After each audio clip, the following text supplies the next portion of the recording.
Good evening and welcome to High Top Sports Network on this Sprankles Neighborhood Game Night here at the Schaefer's HVAC booth at Newcastle High School in Newcastle, Pennsylvania. My name is Joe Rhodes. To my left, Brandon Schreckengost, and due here soon, Zane Dudek of Armstrong Lore will be joining us, Brandon, here on this Sprankles Neighborhood Game Night. But before then, we will take part in the pregame show. That, of course, presented by Ryan Bowser State Farm. Like a good neighbor, Ryan Bowser State Farm is there. Brandon, the Riverhawks coming off of a tough loss, but one that I think was a little bit closer than a lot suspected it would be, and it'll be interesting to see what kind of momentum the Riverhawks are able to carry coming into this game against what appears to be a struggling Newcastle team and one trying to find their sea legs of their own. I mean, hey, the Riverhawks looked real good last week, didn't they, Joe? They were up against a team that was supposed to crush them, and they were in there. What was it, tied with like 6 minutes left? And it's just some unfortunate circumstances, we'll say. Yeah, and those unfortunate circumstances, I think, were the stoppages that seemed to hinder the Riverhawks. A big thing was the cramping issues that was happening with Aliquippa. Armstrong not suffering from those same cramps, but Aliquippa getting some stoppages in that game with Armstrong, and the momentum squarely in their favor. And that's when Aliquippa was able to go and score 2 touchdowns late, as you said, with just over 6 minutes left in the fourth and final quarter. But the Riverhawks will now turn their attention to this Newcastle team here, Brandon. One that had a big win in their first game, but then also had a pretty lopsided loss in their second game. So certainly it'll be interesting to see. Will Armstrong's momentum from that game against Aliquippa carry over?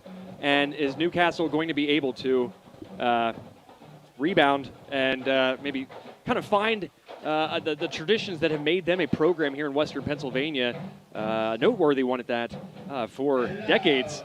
A program that really got its start in the 1920s, 1922. So it's the centennial of Newcastle football, if I'm not mistaken.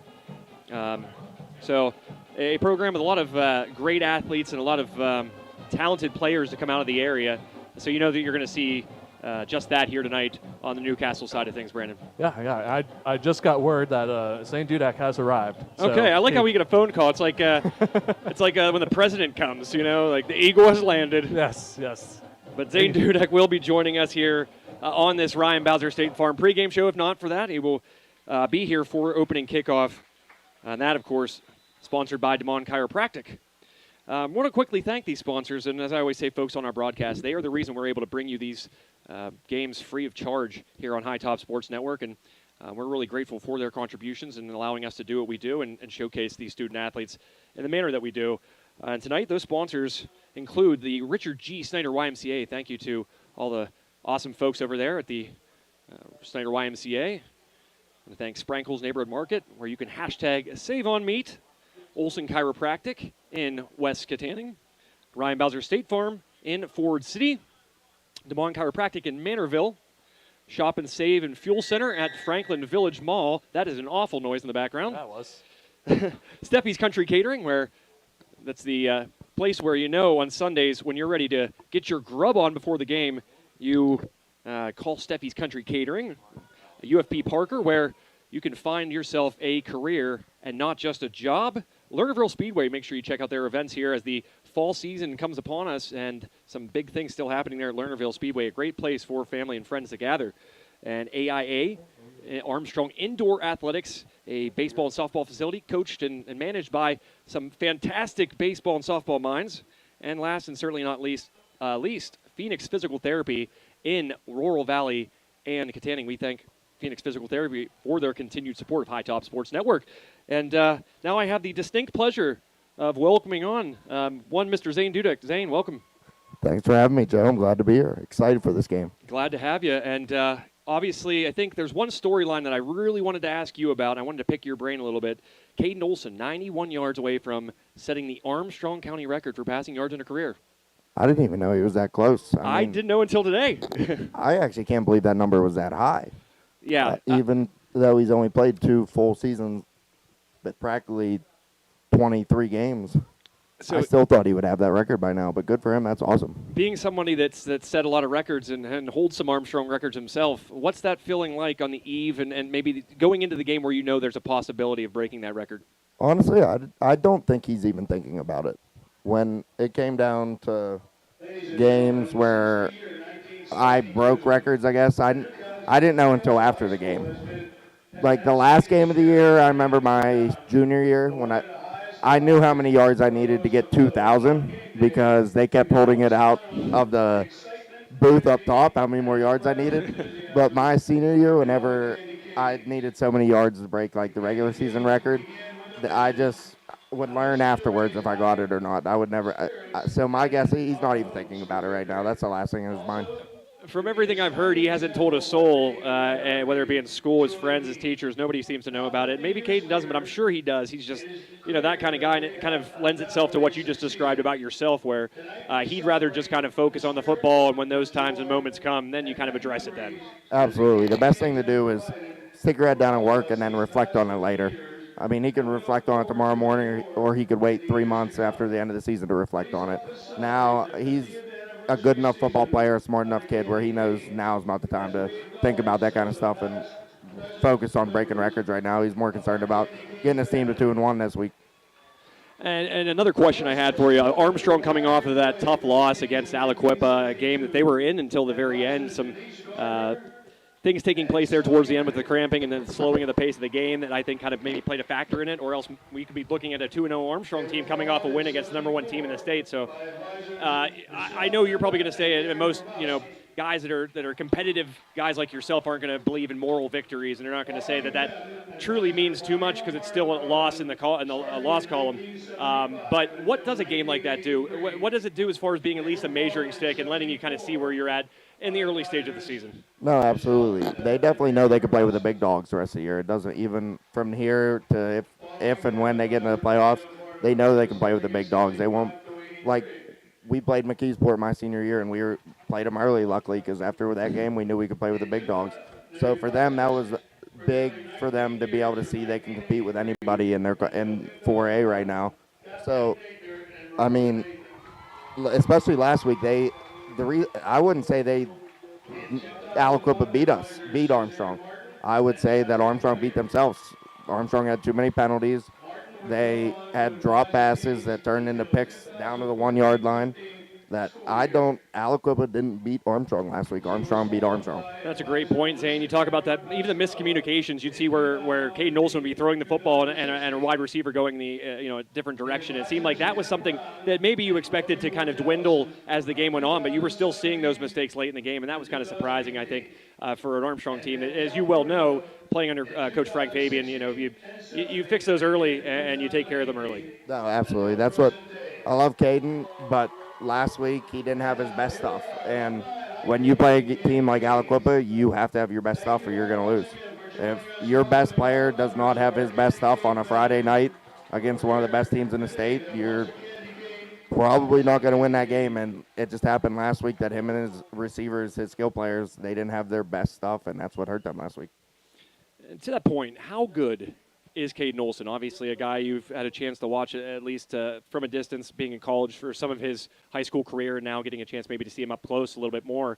How good is he? What impresses you about him? And what maybe did you see the first time you saw him? You maybe heard stories about him and people saying, you're going to see this kid. He's big, he's strong, he'll bull you over and also throw it 60 yards in the air. But what did you first see in him the first time you kind of laid eyes on him and watched him play some football? So the first time I ever saw him, I was like, you actually are a full 6'4", 6'5". You are that the first big. honest quarterback. Yes. Yep. I was like, this program isn't a lie. You are a full 6'4", 6'5". This is insane. And then I started showing up in the summer to get some workouts for school and started catching balls off him. And he zips a ball just as good as I've ever seen a quarterback zip a ball. I had some really good quarterbacks in college, but the way the ball comes out of his hand, I'm not going to lie, I don't blame some of these high school receivers for dropping some of his passes because they zip out of his hand. It's so impressive how quick his balls get to you. He has the best deep ball also I've ever seen out of a high school quarterback in my life. His deep balls are, whether he's throwing to a 4.8 receiver, a 4.5 receiver, a 5.6 receiver, speed 40 times speed-wise, he is always putting his deep balls on the money. Now, I had to ask you about that. You've played with some good quarterbacks in your time as well. You had some good quarterbacks, and during your tenure as an Armstrong Riverhawk, and getting to see him, I'm sure you're like, okay, I get this. But you had to have some good feelings and some bad feelings whenever you heard he was going to be going to the University of Pennsylvania here in short order. So being a Yale guy and having a kid that I'm sure you've gotten to know a little bit, and he's going to what amounts to a rival school in the Ivy League. How did that go when you first saw him after you heard that, and how do you feel about it? At first, I was like, why'd he commit already? Come on, Yeah. we can't let him going to Penn. That can't happen. I texted my coaches instantly about it. Didn't really get a response, and then I texted him again after the Valley game, because I was at the Valley game, and I watched Cade, and he played very well. And I was like, we can't let this kid go to Penn. You can't play him for the next 4 years. And they're already set where they're at with quarterbacks. But, I mean, it hurt. Penn was probably my second school, so I don't blame him because Penn is a great school, great coaches, campus is gorgeous, great business school, great everything. But, yeah, it still definitely hurts. The other 7 teams in the Ivy League will never have any love for me. It's Yale forever, but at least I can have a little consolation prize if Penn does well instead of Yale from now on for the next 4 years. It's going to be a very conflicted Saturday for you whenever Penn and Yale are squaring off. When you see Caden, and you kind of said something there a moment ago, you said, why did you, sign early and why did you declare early? In your opinion, did you maybe think that he should have waited and maybe taken his time more, or what kind of why that kind of thought on it? To me, it's different for everyone else. Everyone has their own recruiting experience. Everyone takes it different ways. Like, some people like all the coaches coming in constantly and talking to you, and some people don't. And he's a kid who doesn't need coaches coming in and reminding him like they like him, they want to see him more. He was more stuck on Penn. Loved the way he played as the quarterback he is right now, and he appreciated that. He didn't. Other teams wanted to see him do a little more with his feet, just go out and have a good senior year, and Penn was fully committed to him and loved him as a player. So as a high school player, when you feel that love from a team, a genuine love and appreciation from a team like that, it's hard not to go to them. So that's why I understand and I respect his decision, because Penn loved him that much, and he was ready to get that recruiting process pretty much over. I mean, obviously, there's always still a chance the next 4 or 5 months, but he got it pretty much over with a team who accepted him as a great, very, very great quarterback he is, that other teams just aren't seeing that he is. And he ran with it, and it's an amazing school, so I don't blame him. So 2 questions that I have to ask based on what you said, because this is going to be an interesting night. I can already tell talking to you, Zane. So it sounds like you think that he could have maybe gotten some offers that I don't want to say are bigger than the Ivy League, but in your opinion, you think that there are a lot of maybe, let's say, Power 5 schools that might be looking past Caden Olson that shouldn't be doing that? So I would say back in the 1990s, he could go wherever he wanted to. But right now, his only problem is every big college team wants a dual threat quarterback. And not saying Caden has shown in the last year and a half now that he can be a dual threat quarterback. But a lot of Power 5 schools are looking for that quarterback that can run for 100 yards in a game while throwing for 300. And that's what's hurting him. I mean, he's a prototypical NFL quarterback. Tall, strong, rips the ball, very smart, knows exactly what the defense is doing. But college football and NFL are completely different when it comes to quarterbacks, and that's where he's getting hurt with his recruiting. We might have to cut off here in a second for the national anthem, but one question I do want to ask, I think you have a good enough idea of what this identity of this Riverhawks team is, at least through the first 2 games, and you can kind of see something forming here. What do you like about this team, and what would you like to maybe see them do here over these final, 8 games? I mean, this team's front seven's really good. I love watching their front seven. Especially last week against Aliquippa, but that was a show. Yeah, it was impressive for them to shut down their running game the way they did last week. Yeah.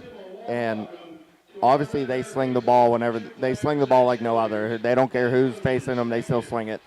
But I know Newcastle got ripped for about 270 last week on the ground against Mars. Yeah. So if they could get that ground game going a little bit today, just to get the confidence in their O-line, because their O-line needs some confidence, get some confidence in their running backs, give Caden a little bit more time with the defense respecting the run, I think if they can get the running game going this week, then it could be a big step for the rest of their year. You're listening to the High Top Sports Network pregame show presented by Ryan Sprankle. You could sponsor it too, but this is Ryan Bowser's. Ryan Bowser State Farm in Ford City. Like a good neighbor, Ryan Bowser State Farm is there. Zane Dudek to my left here for this matchup. Third game of the season for the Riverhawks. They are 1-1. A loss last week at Aliquippa, and as you heard Zane mention a moment ago, a win against Valley in week 1. What is I might have been kind of paying attention here to my sheet there, Zane, but what's the biggest thing you think they need to maybe improve upon again? Secondary, definitely. The secondary, they have a really good safety guy, and he plays the run very well as a safety. But huge week last week. Yeah, huge week last week. He impressed me a lot last week. But their secondary needs to play they need to play the pass better. I mean, if I'm not gonna lie, if Aliquippa had a quarterback last week that could throw a ball anywhere in the middle of the field, decently above to average, they probably would have let up 40 to 50 points. Yep. So their pass defense has to get better, and they have to find a way to run the ball. I know Olsen is arguably the best quarterback in the state, but you can't win games in high school, especially without a run game. So that is what they have to continue to just. They don't have to be an all-state running team. They just have to be able to run the ball when you need to. And if they can start to get to that, then their offense will be basically unstoppable. They'll be able to do whatever with whatever defense they're facing. And Armstrong dropping down to 4A. And it's a different-looking Armstrong team than I think the ones you played on. I think size, despite what you mentioned about the front seven being kind of tenacious, maybe playing above their weight, I guess you could say, Zane, because you had some big boys on those teams. You talk about the Nate Baileys of the world, the Levi Butlers, so on and so forth.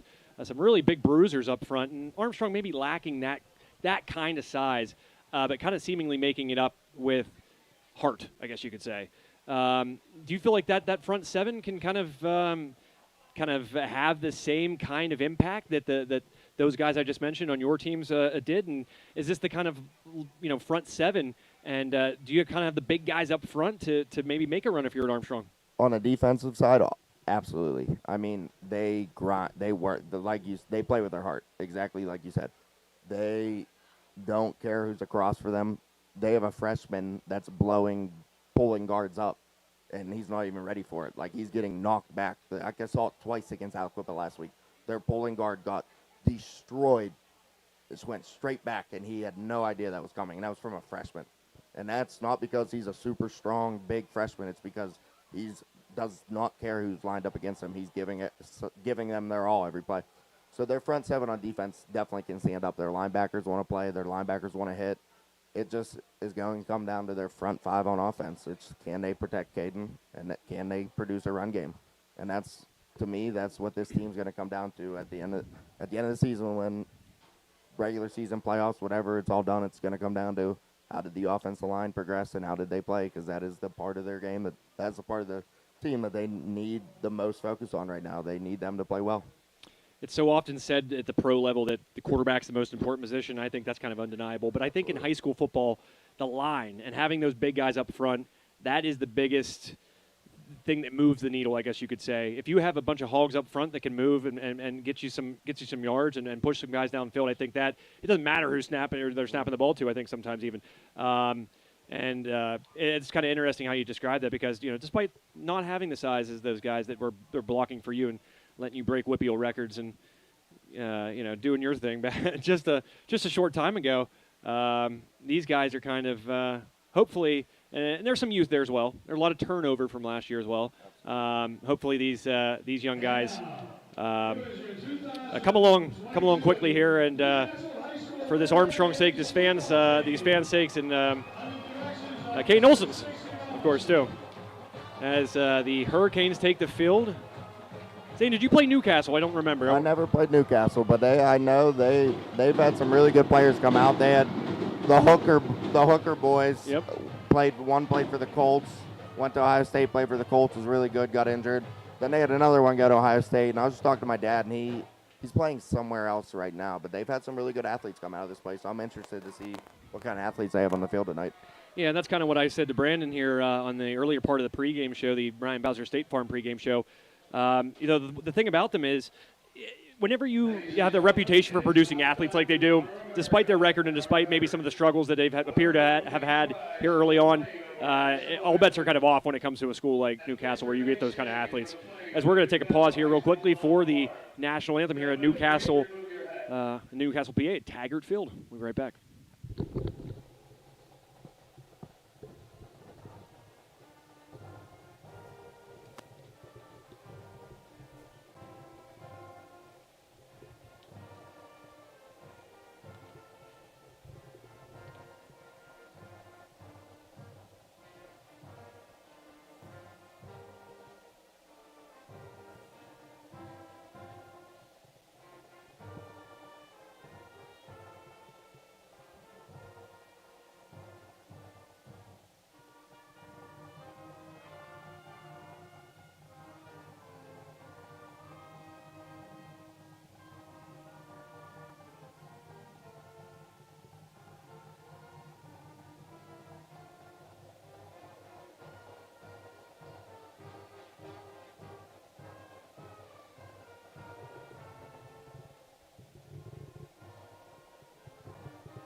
And I'm sure you could even hear that at home. Fireworks being set off here in Newcastle. Not a they don't do it cheap here on Friday nights, apparently. Yeah, didn't see that coming.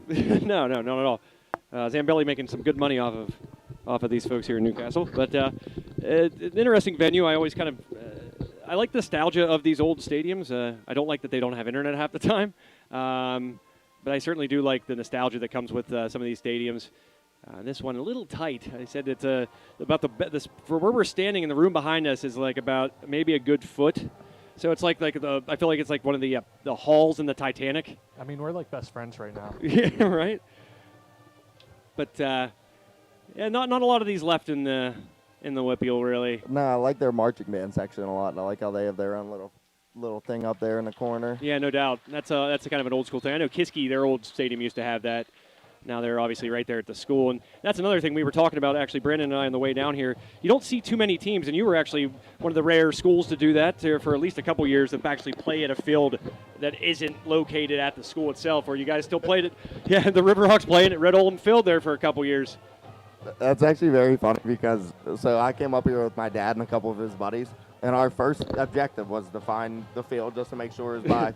And we had an argument. We're like, it has to be by the school, but we'll drive by first. And, of course, it wasn't, especially because my dad's one buddy was like, it has to be by the school. And we drive by the school, and nope, it was not. So we had to make an extra 10-minute drive to come back here.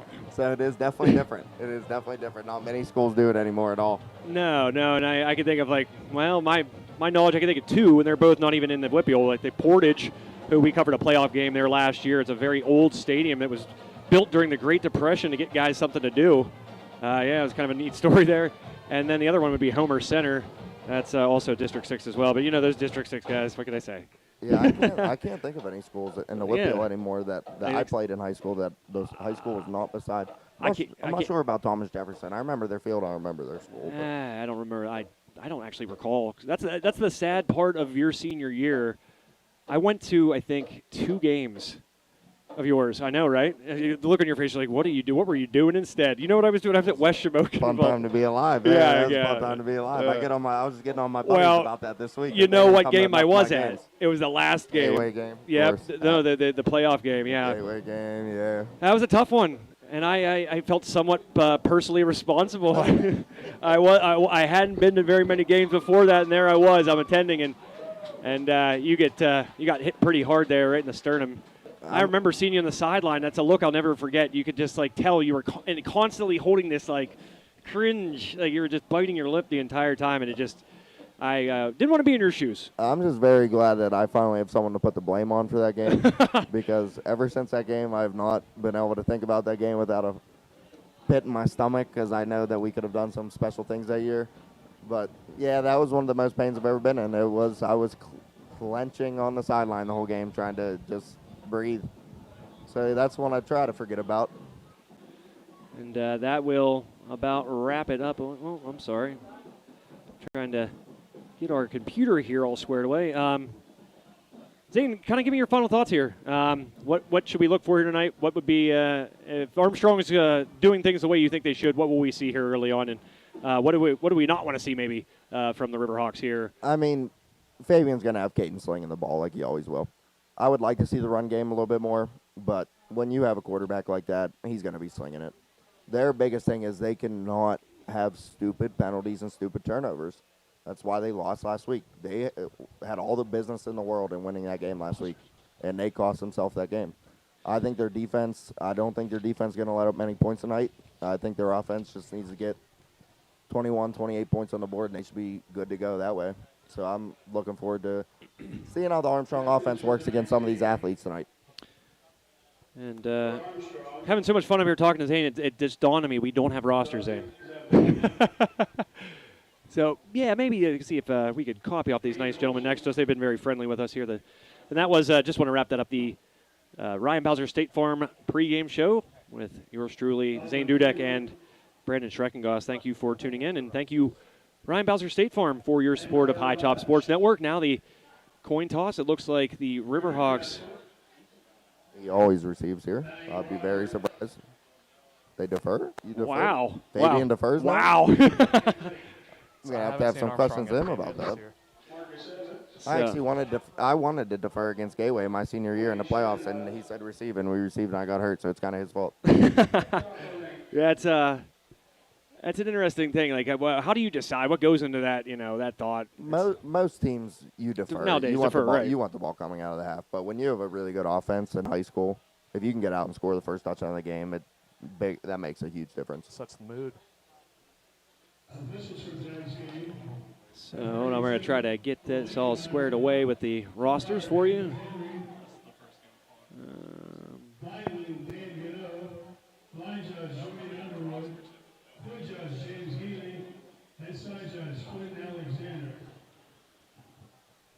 So the opening kickoff tonight, again, sponsored by DeMond Chiropractic. Visit him today in Manorville, excuse me.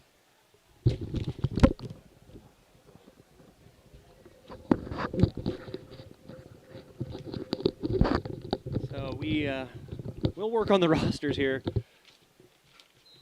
I'll tell you what, I could probably get through a basketball game these days without a roster, but football, there's a little too many guys out there. Yeah, 40 different guys on. Ooh, short kick by Armstrong to start. You've seen a couple of those this year, taken there about at the 36 and then wrapped up by a pile of Riverhawks, and that's where the Hurricanes will take over the 41-yard line. That's just not the kick they wanted. I could tell right away Coach Latanzio is not happy about that. That needs to be deeper. You can't kick it to him at the 38-yard line. That was not well done there. If you don't want to kick it to the back guys, they still have to kick that to the 25-yard line. That was not a good start by Armstrong, but we'll see what their defense does here coming out. Coach Latanzio, somebody not hard to see how he feels on the sideline. Ever, and I love it. Ever. He's full of emotions all the time, as he should be. He's lived this game for 50 years now. 2 men in the backfield joining the quarterback for these Hurricanes. Handoff, hit about a yard past the line of scrimmage and then wrapped up by, again, a pile of Riverhawks. That's something you've seen a lot this year, Zane. They don't just kind of count on the guy that hit him originally to bring him down. You see these Riverhawks sort of still kind of all converge until the guy goes on the ground. That's one thing I've really been impressed with them. They gang tackle and they swarm to the ball better than any team I've ever been on. And like that play right there, I expect them to blitz a lot tonight. I expect backers to be coming left and right because I don't know if Newcastle can handle blitzers like that. Second down. I say 2nd and 8, so a gain of 2 and then a flag. I think they're going to call a false start here, Zane. And that will push the Hurricanes back 5 yards, make it a 2nd and 13. So, yeah, good start for Armstrong. I mean, they just need to get. They've had a struggle this year getting set on defense, and they've let up some plays because of it. And so that's one thing I'm focused on watching this game is make sure their defense is set.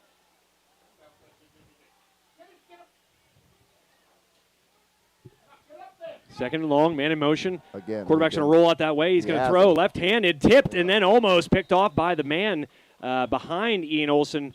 But a late flag thrown around the 40-yard line. Wait and see what this is.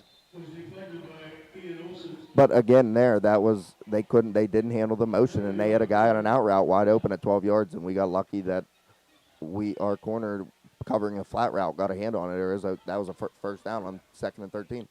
Yeah, kind of caught me off guard there. I didn't realize he was a lefty until he started rolling out. I was like, he's going to throw across his body here. And also didn't realize. And then he just loads up and throws it there. He's lucky not to get picked off.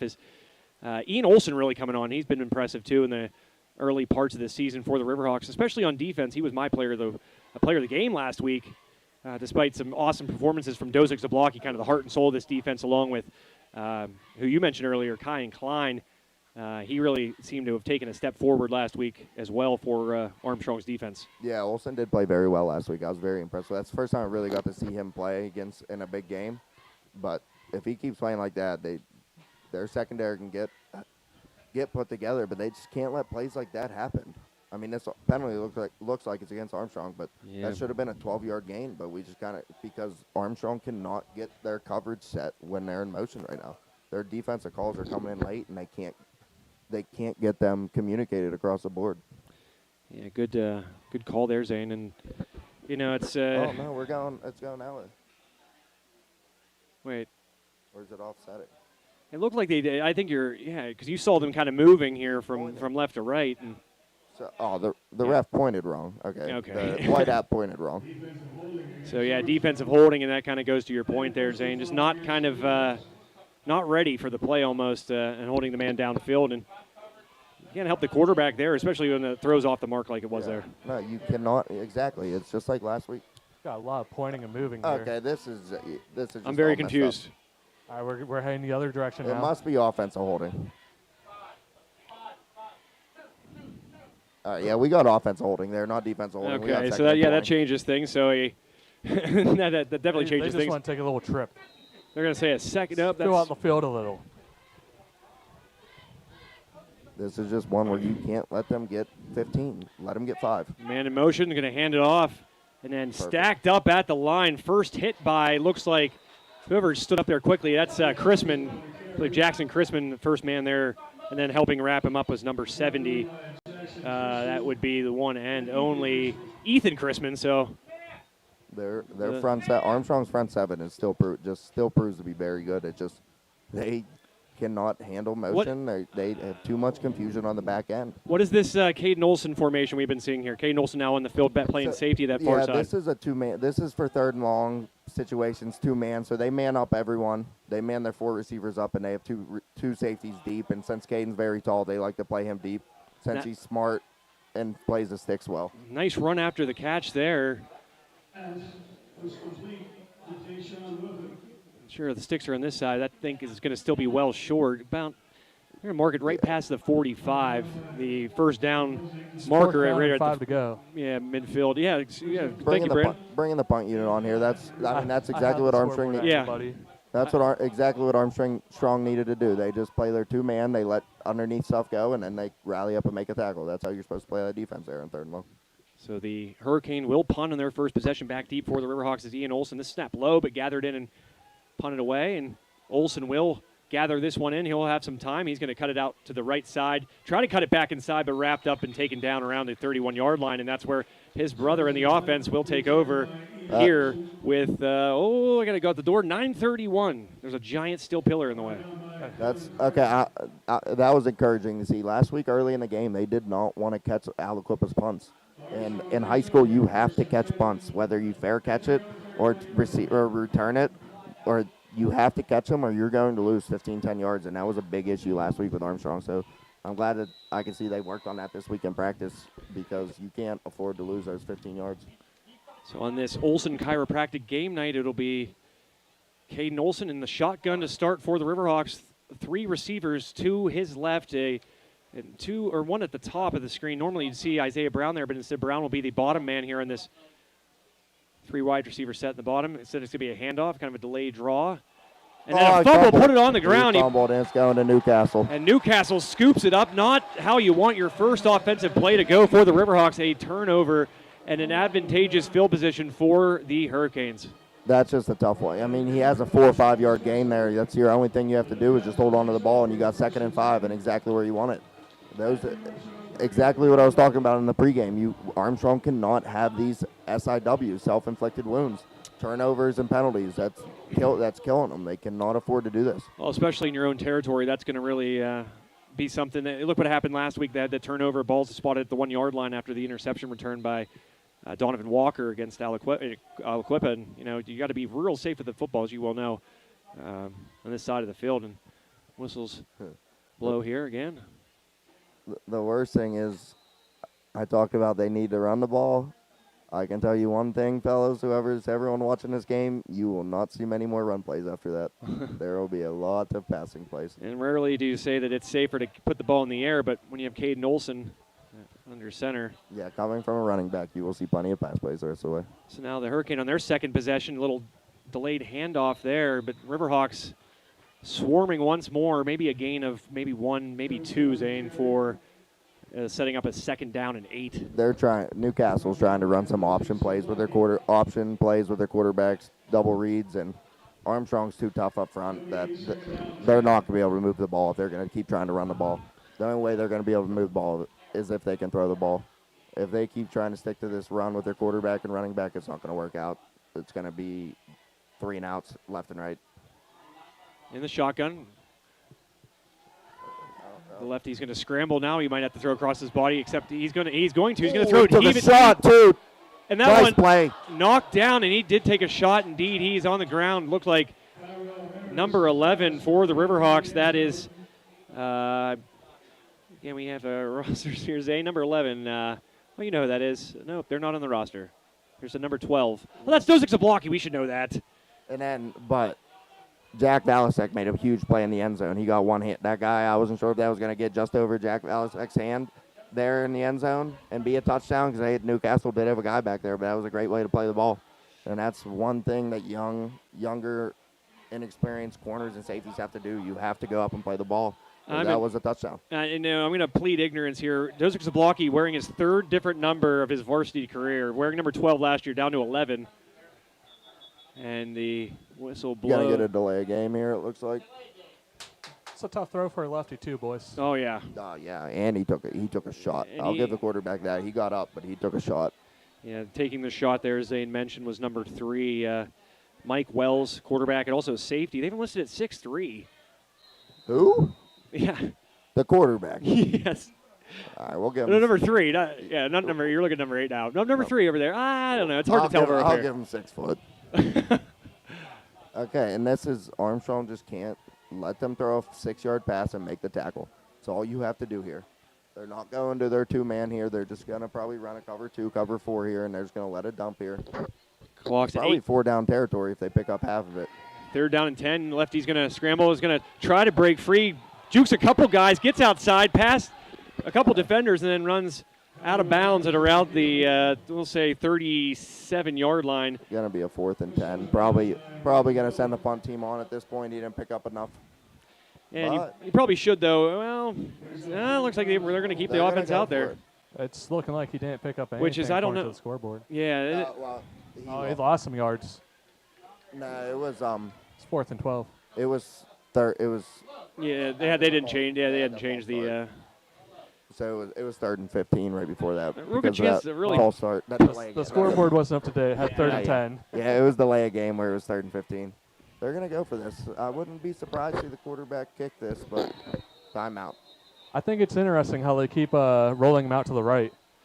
Yeah, I don't know. It's such a hard throw yeah. for a lefty high school quarterback. If it's Olsen, you can roll him left and right, but a quarterback that's not Caden Olsen caliber, one of the best in the state, throwing across his body is very hard. That was a very good point, Shrek, because those are hard throws for him to make. They have to set his feet, throw across his body. Well, we have an opportunity. We want to thank one of our sponsors here in this timeout with 8:39 left in the first quarter. We want to thank Schaefer's HVAC, tonight's broadcast booth and drive of the game sponsor. That's something to look forward to. Zane will help us pick the drive of the game, the player of the game, and the play of the game. So a lot of things to choose from here. Since 1973, Schaefer's HVAC Incorporated in Katanning has been a leader in heating and cooling solutions and serves thousands of families and businesses in Armstrong, Allegheny, Butler, Indiana, and Westmoreland counties with promptness, integrity, and respect. Schaefer services all major brands of furnaces, air conditioners, and hot water tank systems, and they pride themselves on customer service and their ability to deliver quality goods and services. Schaefer's offers warranties, among other things. So call them today at 724-543-2615. Here's the fourth down 12. play. He throws a fade ball. Gonna It's just take a a straight shot. up fade. That's a pass interference. What a catch! Wow. What a catch! Wow. That should have been a penalty. What a catch by 87. Wow. He's hurt. He's wobbled, but that's first and goal at the 2. Wow. What a catch by that Newcastle receiver. Yeah, that looks like we have the historical Newcastle roster. Wow, that would figure. 87. Yeah. This says Jaden Mastrin, but what a catch by that guy. and he went down. There Yeah. should be a flag on the field. I mean, it doesn't mean anything because that was obviously pass interference by the Armstrong corner there. But that was one of the better high school catches I've ever seen. Yeah, the defender just not seeing the football there. Never turned his Yeah, head. You yeah, have never to turn turned your his head around, or it's always going to be pass interference. And, you cannot just run into him without looking for the ball. You have to look to play the ball. So that's why we're not coaching, Zane, because that gamble paid off for Newcastle. They decided to go for it on that 4th and long, and now are in the Ryan Bowser State Farm red zone here with the ball at the 1 yard line, I'm pretty sure here, and plenty of cracks at getting in the end zone. Yeah, Newcastle must have liked that matchup. I mean, it looks like he has 3 or 4 inches on that corner over there. So they just gave it a shot, 50-50 ball, and that's when you trust your best players. You hope they come down with the ball, and that's what happened there. I mean, another thing, gentlemen, that we don't know the team like the coach knows the team. Their punter might not have that too much faith in them, coffin cornering. Could have just been an arm punt right there. Yeah. It's an interesting move with Caden Olson at quarterback. That's the only reason I kind of question it. But clearly, they had the right play drawn up on that one. Did the Hurricanes? You hope number 87 is going to be okay. Certainly, as Zane said, one of the better catches I've certainly seen. I think probably the best catch I've seen all season. Absolutely, all season, no doubt about that. Guy landing on his chest and he catches it with his right arm. All right, so I was saying, I'm shocked there was no flag whatsoever. Yeah, there. I don't know how they don't throw a flag. Like, Never I turned his understand head. you see that it's caught, but you still throw a flag. It's a principle. That's just bad by the refs.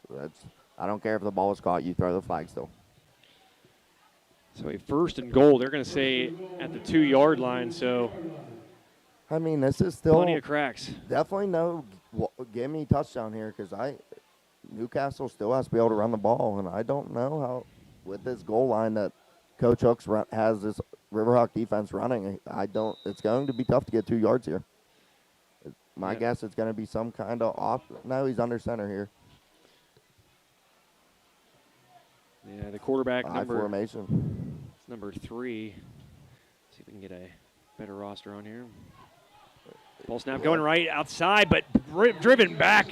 Maybe got back to the original line of scrimmage, but nothing more than that. It'll be 2nd down, and we'll say 2 again. They cannot play the I formation against Armstrong's defense, especially on short down yardage. That Armstrong knows what's coming. They cannot do it. They aren't.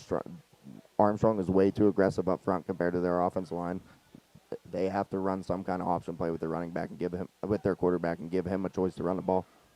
We actually are getting a little wildcat formation here. Yeah, wildcat, as Zane mentioned, 7:34 left in the first quarter. Ball at the 2 yard line. 23 is going to take it outside.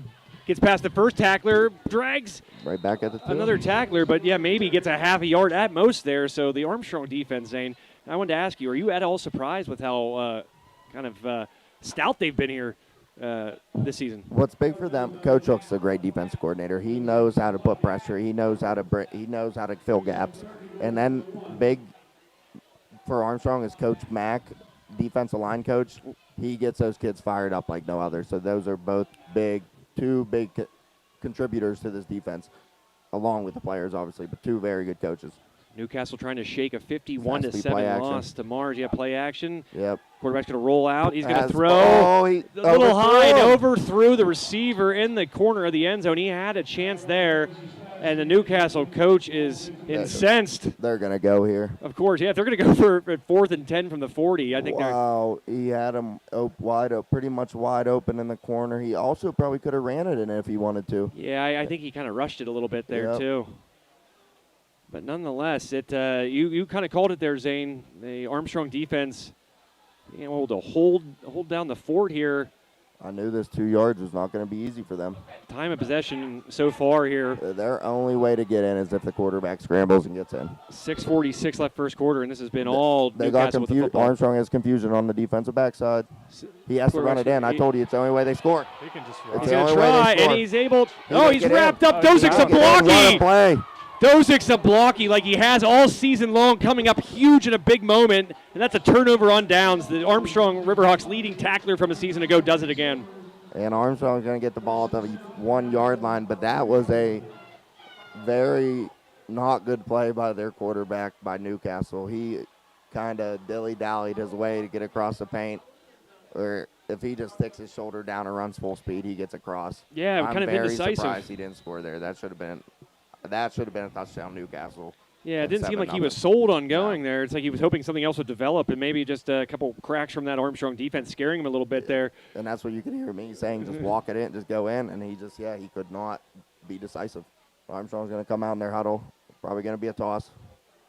So ball at the 1 yard line. You got to be careful here not to get a safety, and they don't. They hand it to the General Patton. Saying it's almost like the playbook hasn't changed since you played him. I knew that was a toss every time. Every time they go under center, it's a toss. Huh? We told Coach Frank Fabian that you were going to be on the broadcast this week, and his first words to our Josh Reckengoss was, he better not be up in the booth like Romo calling out all of our plays. And so far, so good. I could have called that play. I've called enough Frank Okay, so Fabian this games is in my life. actually interesting. I don't know if they're playing cover 2 or if they're playing. I think they're playing cover 2. Almost ball with the snap there. Little pump fake. Olsen's going to throw wide open over the head of his brother Ian Olsen. He had him. He did. Not a guy within maybe, 7 yards or 10 yards if of he him. completes that, he gets upfield, picks up the first down. That corner bailed out. Linebacker couldn't get over there to cover the flats, and he just airmailed it. Caden will want that one back, but it'll be a 3rd and 6, so still manageable here for the Riverhawks. Their second possession. This is just their this is the first series after a fumble on the very first offensive possession of the game. Yeah, that's a tough throw for a high school quarterback to get that the way out there, but Olsen is one that is expected to make that throw. Now you just sailed on him a little bit. He gets settled in here on the road. Receivers 2 to each side. Takes the hand off. 77. Little out route. Great Hits throw, Olsen. receiver in stride. I believe that's Klein. Armstrong's had trouble with that left side of their offensive line all year so far. And again, 77 one swim move came free, but luckily Olsen got a quick out route there to pick up the first down. 5:52 left first quarter. They're going to go back to what worked for them against Aliquippa, get right back up to the line, no huddle. 3 receivers at the top of the screen. Man in motion is Patton. He's going to Slants. do a little wheel route, and so he's going to. Oh, he has him. 15. He overthrew him. He overthrew him and picked off Caden Olsen. Very uncharacteristic there. There's a nice return, and he's brought down at the 18-yard line. The second such overthrown pass by Caden Olsen here on this drive, and another golden opportunity for the Hurricanes set up at the Armstrong 18. That Joe was probably a touchdown if he hits him in the stride. Ugh. That safety was splitting at 2 deep routes between the outside receiver and the slot running a post. And if he hits him in the stride, that's probably a 80-yard touchdown. Instead, he sails another one right into the safety's chest. I'm going to guess that one's going to maybe bother Caden Olsen as much as any so far this season, knowing that just what you said there, if he completes that and hits him in stride, like we've seen him do plenty of times, that is probably going for 6. But instead, Newcastle will start with the ball at the 18-yard line and continue to dominate this time of possession battle. Getting outside there, getting the corner past the blocky, trying to cut it back, and he does, and then brought down at the 8-yard line. That's what Newcastle has to do. They have to play with speed. They can't play up front. They cannot go downhill. They have to get outside and try to play with speed. That was Amir Akins. They're fat. I love Armstrong, but they are faster than Armstrong. They have to get out on the edges and play with speed. Just a sophomore is Akins, 5'9", 140. Nice little cut back there to get a couple extra yards after he got the corner on Zablocki. Now they're on the worst spot on the field, 1st and goal at the 10. Yeah. Unlike the last possession at 1st and goal at the 2, and they still couldn't convert. So maybe they got 1-on-1 at the nope. Counter, swallowed. Give it right back to the aforementioned still got 2. Akins, who wrapped up and brought down. Flag on a play. I'm going to assume it's an illegal formation on the offense. Illegal shift. Oh. Legal formation.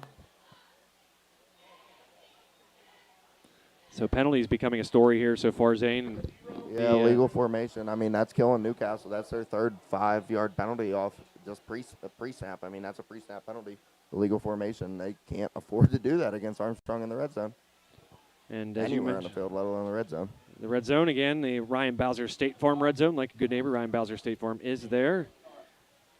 They have to get the quarterback rolled out and throw the ball.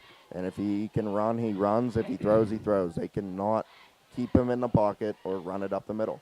This is Kyrell Harris, the 5'10", 155 sophomore quarterback, so a young Newcastle team. Very young.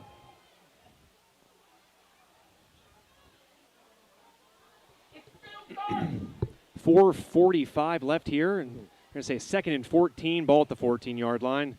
It's actually a great call by Coach Hooks coming in. Also, folks, where I don't have the best angle here, but there is a steel beam right in my view. Yeah, I'm bending over. Don't worry. Yeah, I'm outside of a door. So we are all... There's a chance that this quarterback's going to get swallowed if he rolls to the left. A little blitz from that side, but he's able to he step snuck through it. Doesn't Nice job, matter. but then rip down. Nice tackle. Nice tackle indeed.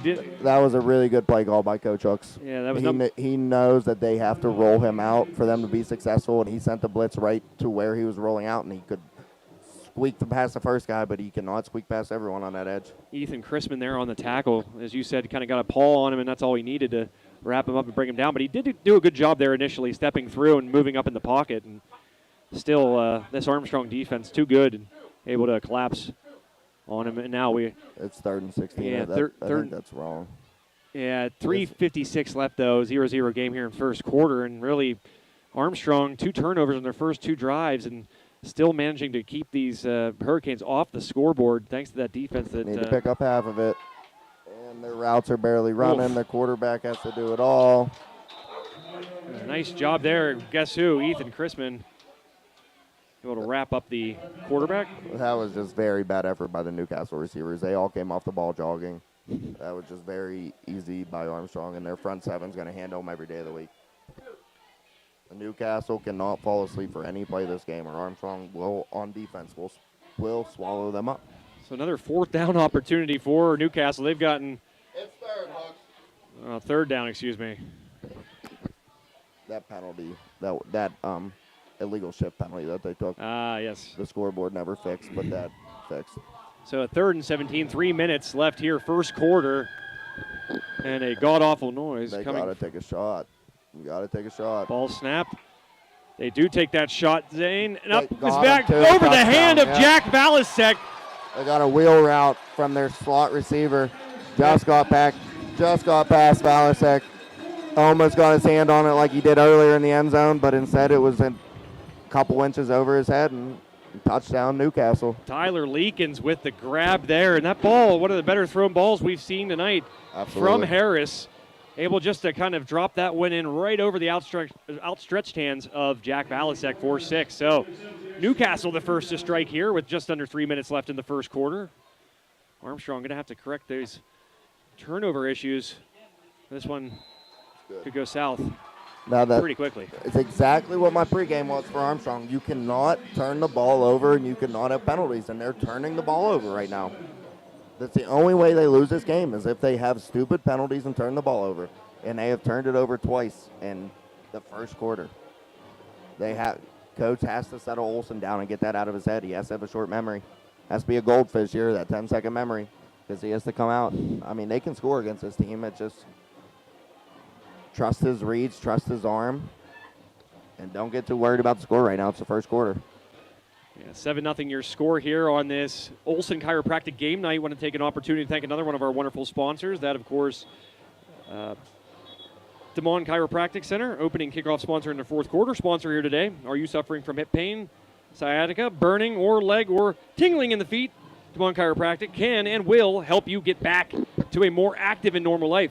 You deserve to enjoy a pain-free lifestyle with full mobility. Des Moines Chiropractic Center has been serving the area for 75 years, and Dr. Justin Des Moines carries on the family tradition today with a focus on helping you avoid surgery by using the latest chiropractic equipment and techniques. Make sure you either give him a call or stop in today. Number is 724-763-8000. Thank you to Dr. Justin DeMond, for your support of Armstrong football and High Top Sports Network. All right. These kick returners had to adjust a lot last week. We'll see what Newcastle does. A little shorter kick. Oh, and he has to go catch that ball. He has to go catch that ball, and that is the issue, and that's what they've been trying to fix. And their returners won't go up and catch the ball, and they can't get a return set up because of it. So you said that they weren't going to run the ball after the first possession. Then Caden throws one of his probably worst interceptions of his career, maybe that I've seen, at least Arguably, in person. Yeah. And so, now. do you think that what's going to happen now, Zane? You trust your quarterback. Yeah. You trust your best player in your team. You might see one run here on first down, but they need to go tempo against this Newcastle defense. 4 receivers, man in the backfield is Patton. Patton's going to get the carry. One Little run delayed here. draw, and he's going to be brought down around the 29-yard line, say 28.5. Bring up second down. Yeah, you get your one run there, and then it's air out from here, whether it's a screen or just downfield passing. But they got their one run in, and that's all they're going to use probably. Newcastle's playing 2 safeties. You should be able to pick them apart. There's a screen that I tried to call. Olsen's going to throw in the run, throw it inside. That's just a good play by Olsen, getting rid of it. Yeah, hits his brother there, but hard for Ian, to readjust there. Ball going kind of the opposite direction he was traveling. The screen it's supposed to be a running back screen, running back trip, trying to get through the mesh between the offensive line and defensive line, and they just couldn't get it off, so Olsen just had to get rid of it to an eligible receiver. So a 3rd and 7 here from their own 28-yard line, 2:13 left in the first quarter. Olsen in the gun, bunch formation there at the bottom of the screen. I don't think they're going to like their one-on-one at the top. I think something has to come from the bunch here. They're going to take a timeout here. And there's something I always said, saying you never hear me because you are normally on the field, but it's feed your studs, right? You got to feed your studs. Yeah, you have to feed your studs. That's what I'm surprised that Isaiah Brown has not been involved more the last few games because, he had a great catch against Aliquippa last week. He is a person that you need to get the ball to as an offense coordinator and as a quarterback. All right, we're going to take a quick break here on High Top Sports Network for Zane Dudek, Brandon Schreckengoss, myself, Joe Rhodes. We'll be right back. Steffi's Country Catering prepares home-style made-from-scratch dishes that will have you convinced Mom made it. Whatever the occasion, Steffi's Country Catering will have you coming back for every event year-round. Find us on Facebook to place an order or to see our Sunday specials, or call 724-54-85047. And welcome back to High Top Sports Network. Armstrong coming out of the timeout. It is a 7-0 Newcastle lead here on this Olsen Chiropractic game night. It's going to have to come from one of these bunch sets on 3rd and long. Bunch, as Zane mentioned there at the bottom of the screen. He looks there immediately. Oh, he's got him wide open. And there's Kyan Klein having to come back for it. Oh, he stopped running. Kyan, you got to keep running there. You can't slow down. A little bit of contact there, but again, he had him by 3 steps, and he slowed down. That's as a receiver, you can't slow down. You have to keep running, and I think the referee's not going to do you a favor there, right, Zane? No, absolutely. That was not pass interference in right. any way whatsoever. He made no effort to come back towards. You have to make an effort to come back towards the ball if you want to try to get pass interference. But his problem was he slowed down. You got to keep running.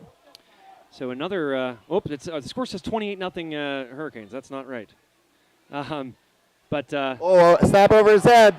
Another Get bad it off. snap. He gets it off. Somehow still. gets it off a spiraling kick. Great play by him. And it's going to take a nice Armstrong bounce. Really good play. Wow. Very good play by him. Crispin with a heck of a boot. You saw Kane Olsen kind of do something like that last week. Yeah, that was insane. We used to practice that all the time up at school on Fridays. And it was kind of a joke thing with our quarterbacks who could punt it better. And we'd always try to down it at the 1. And he actually downed it at the 1 last week.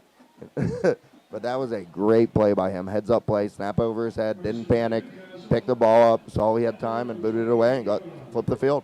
That's all they needed to do there with that punt. A couple bad snaps we've seen over the last couple weeks here, reminiscent of Marquise Pouncey, Ben Roethlisberger, in that playoff game we all want to forget. Yeah. I'm a Lions fan. What's the playoffs like, boys? It's when you're a Steeler fan over the last decade, not as good as you think. 1:52 left in the first quarter of play. A long first quarter, it feels like. They keep running it, lining up in this I formation. I don't know why. A little motion. Newcastle leading 7-0. Armstrong not doing much on the offensive end. Their Okay. defense, along with that young man right there, Dozik Zablocki, able to wrap up the ball carrier for about maybe a gain of 2. But this defense really holding things down right now for the Riverhawks. They will get swallowed up on this I formation all night. They cannot run the ball out of this I formation. They're not going to make any hay out of it. Yeah, you're not seeing too many big chunks. You know, they had a couple big plays. That catch by number 87, that young man. I haven't seen him back in the game, unfortunately, since. And then that touchdown grab. But really outside of that, it's been just little bits and pieces here, nibbling, I guess you could call it. Barely nibbling at that. It's just, So- we've had those 2 big pass plays, and that's about it. 4 receivers, This 4 is the Harris. look they got to play in. Man in motion. Going to get the ball on the end around. He's going to try to cut it back inside, but Oh, good there is stick. Dozik Zablocki and Kyan Klein meeting the ball carrier.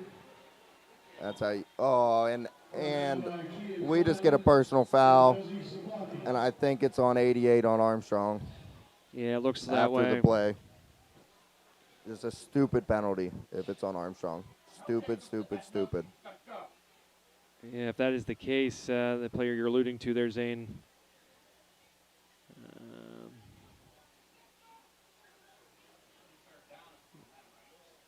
Because it was thrown out of bounds in the Armstrong sideline, and immediately saw Coach Brown talking to that young man. Or no, it was Marquise, excuse me.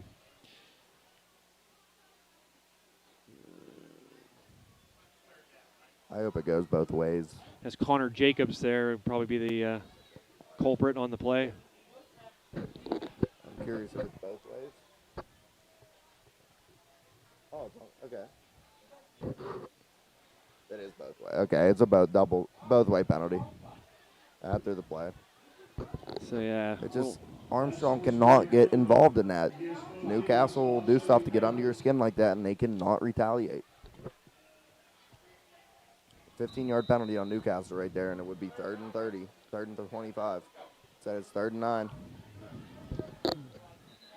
50 seconds left here, first quarter. Zane said about 3rd and 8, 3rd and 9. Quarterback in the shotgun, that's Harris. Running back to his left, he's going to throw the screen. Yep, screen set up well. He's going to get outside, try to cut it back inside, Get to the, and then be gonna taken be- out of bounds. And a lot of trying to kind of just juke and jive. If he just takes that ball straight towards down the sideline, he might have had maybe a it's at 4th and 2, 4th and 2, 4th and 3. longer gain than. Gonna have to think, punt here.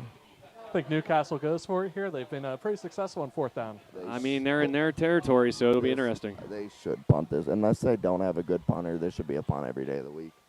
You can't let Olsen get the ball at the 35-yard line. It seems that they're unsure right now. But there's also like I think the the ref. refs are sure what the heck's Yeah, going on. this And that is- was an issue last week against Aliquippa. The refs have not been – they can't keep a pace of a game. In this first quarter, as I said, kind of dragging on. Yeah. Still Very long 38 first seconds quarter. left. They still have the offense on the field. Now Called it. they're changing. There you go, 4th and 3. So yeah, They're not bringing anybody on. Okay, there we go. All right, punt team's coming on. 4th and 3 at the 36. 38 seconds left. Smart play. They just have to catch the ball. Armstrong just has to catch the ball. It's the biggest key to this play. Just catch the ball, whether it's a fair catch or if you're returning it. snap, good kick up, and this one the line drive is going to hop. And then a good job there by Chrisman to kind of back off. That one's kind of in between. Yeah, Hop. friendly bounce for Armstrong. Friendly bounce for Armstrong. It just low line drive that just kind of hit the fucking. Whoa, that's an That's interesting kinda spot. Hit the turf and hit the turf and died. Yeah, got a nice, Oh, generous lucky lad. spot there. Did the Hurricane? That ball was stopped dead at the about 37. They're marking at the 35.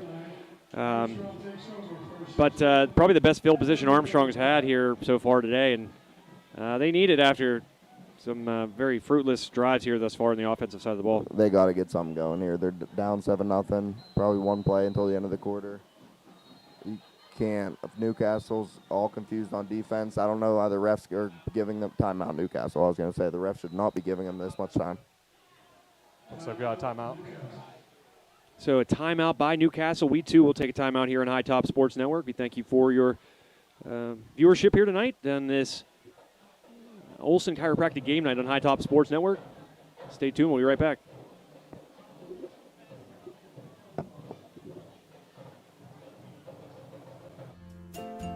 you tired of the same old Saturdays? Well, come on out to Don Martin's Lernerville Speedway on Saturday, September 17th for the Commonwealth Clash. Sprint cars invade Sarver, Pennsylvania for a jaw-dropping, blood-pumping, most exhilarating showcase of speed. Or purchase your tickets now at Lernerville.com. Hi, everybody. Make sure you check out Sprackles this summer for all your grilling needs. We have the lowest prices in all the Pittsburgh region, and we'll cut it however you'd like it. And don't forget, we can't do what we do without you. Come and see us. And welcome back. Snap. There's a carry up the middle by Patton, dragging a tackler with him and brought down around the 39-yard line. Nice run there by Patton. It's a good 4 yards. It's a big 4 yards on first down. They haven't been able to get that all night. It's going to be end of the quarter here, 2nd and 6. Yep, and that will do it for the first. It might not. Oh, no, right back to the line. One more play down with 11 seconds left. Kept Olsen's it. going to keep it and be brought down for maybe about a gain. Generous spot there. I know he wants to run tempo there, but that is just not the time. You had 2nd and 6 at the 40-yard line. You did not need to run another play there. Your offense is better than their defense. Take it to the quarter and go get your perfect play drawn up on 2nd down. There was no need to rush the tempo there to run the ball. If they're going to sling it, it's different. But to just run the ball, that was just not the best decision there. Well, the Riverhawks will have a 3rd and 4 to begin the second quarter here on High Top Sports Network. Again on this Olsen Chiropractic game night. For Brandon Schreckengoss, Zane Dudek, and myself, Joe Rhodes. We'll be right back. Life doesn't slow down when the everyday aches and pains have you sidelined. So get back on the field sooner with the care of Olsen Chiropractic. Dr. Ryan Olsen and his staff treat a variety of conditions for patients of all ages. Don't jeopardize your quality of life and the moments along the way. Let Olsen Chiropractic help you find the healthier, younger you. Call Olsen Chiropractic at 724-548-1040 to schedule a consultation or see a full list of services online at olsen-chiro.com.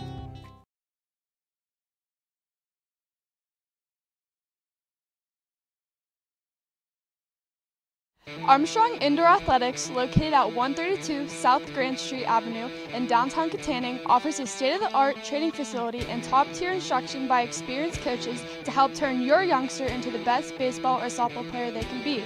Batting cage and bullpen lane rentals are available for 30 to 60-minute sessions, and you can also sign your baseball or softball player up for private hitting, pitching, fielding, and catching instruction with our knowledgeable staff.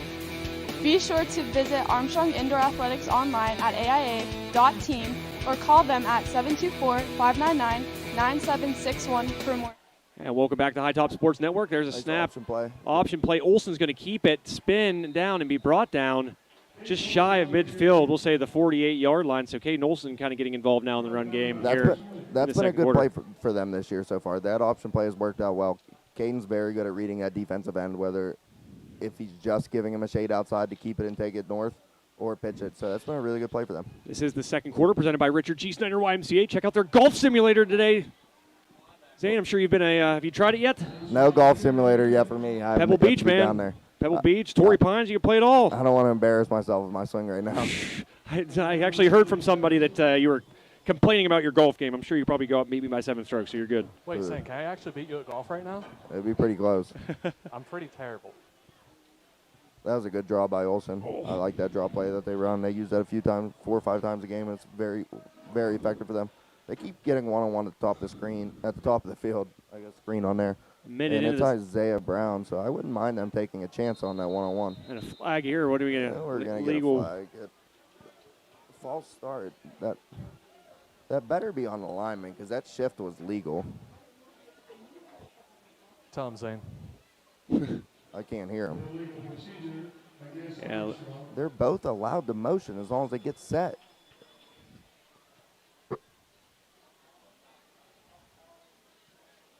That had to have been on the lineman because they are both allowed to motion in the backfield as long as they both get set. So the penalty against Armstrong pins them back.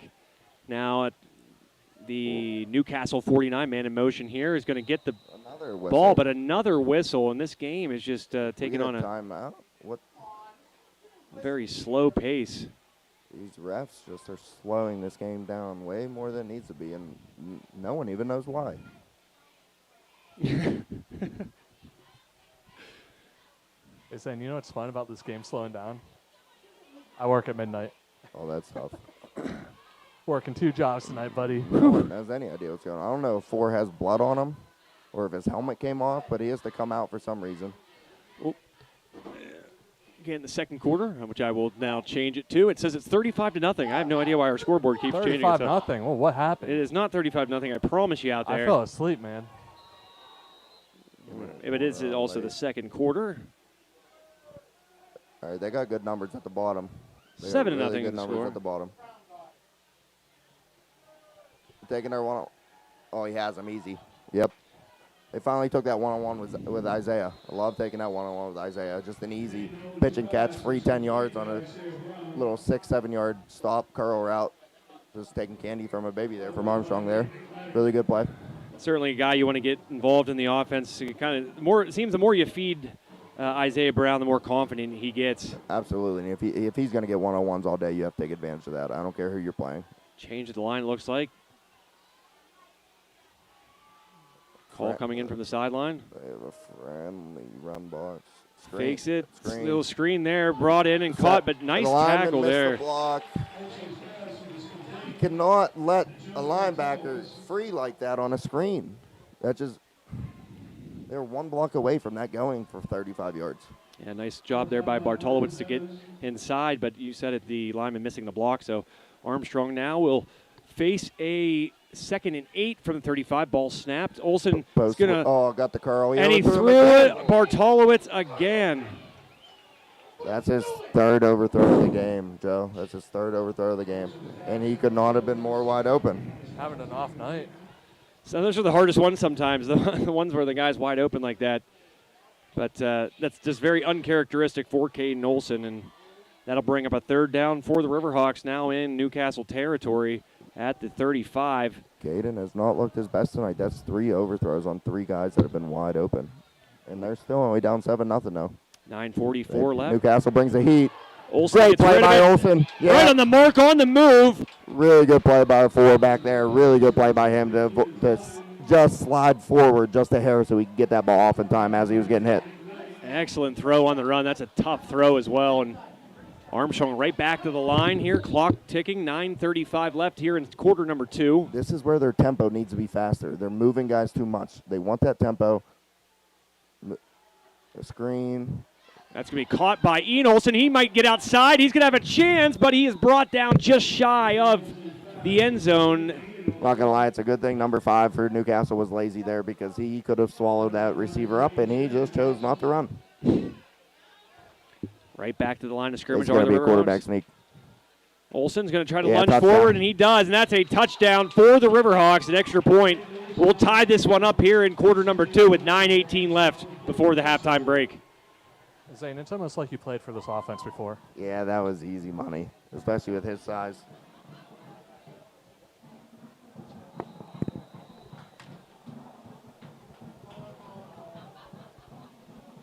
So Armstrong finally getting on the scoreboard after a couple turnovers and some miscues. Certainly the throw over the head there as well on that drive. Good job by Caden Olsen to rebound in the very next play and able to hit Kai and Klein.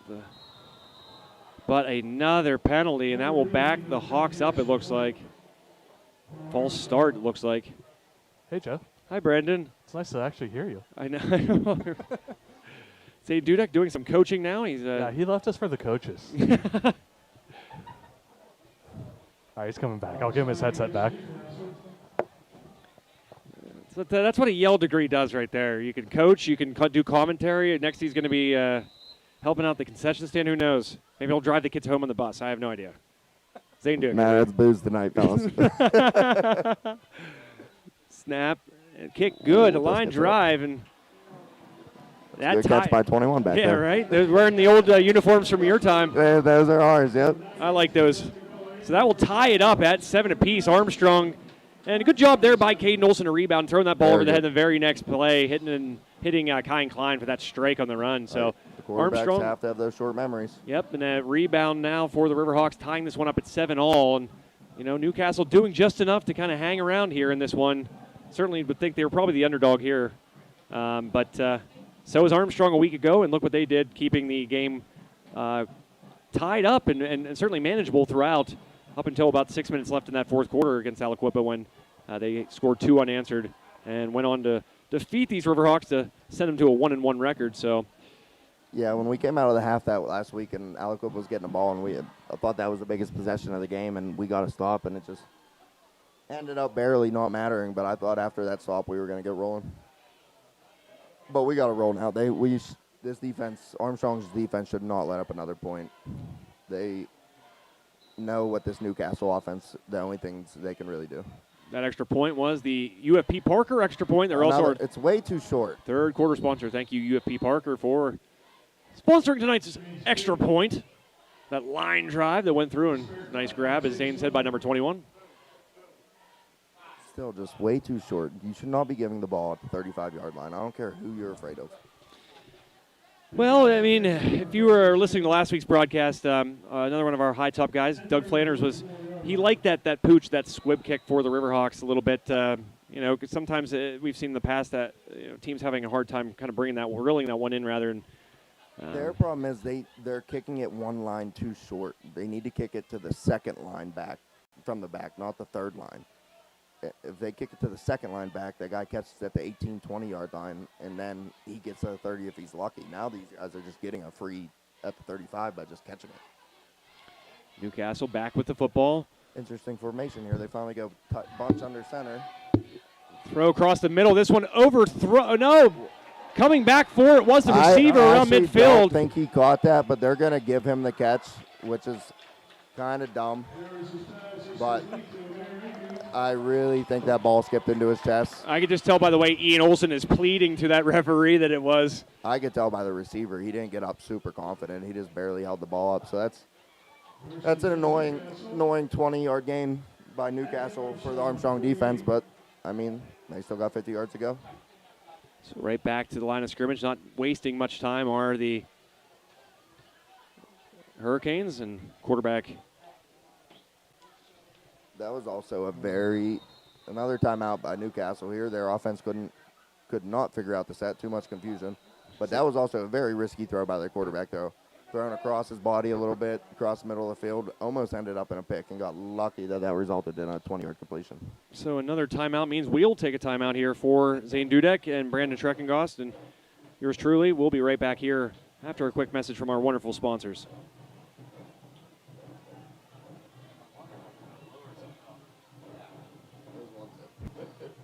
Life doesn't slow down when the everyday aches and pains have you sidelined. So get back on the field sooner with the care of Olson Chiropractic. Dr. Ryan Olson and his staff treat a variety of conditions for patients of all ages.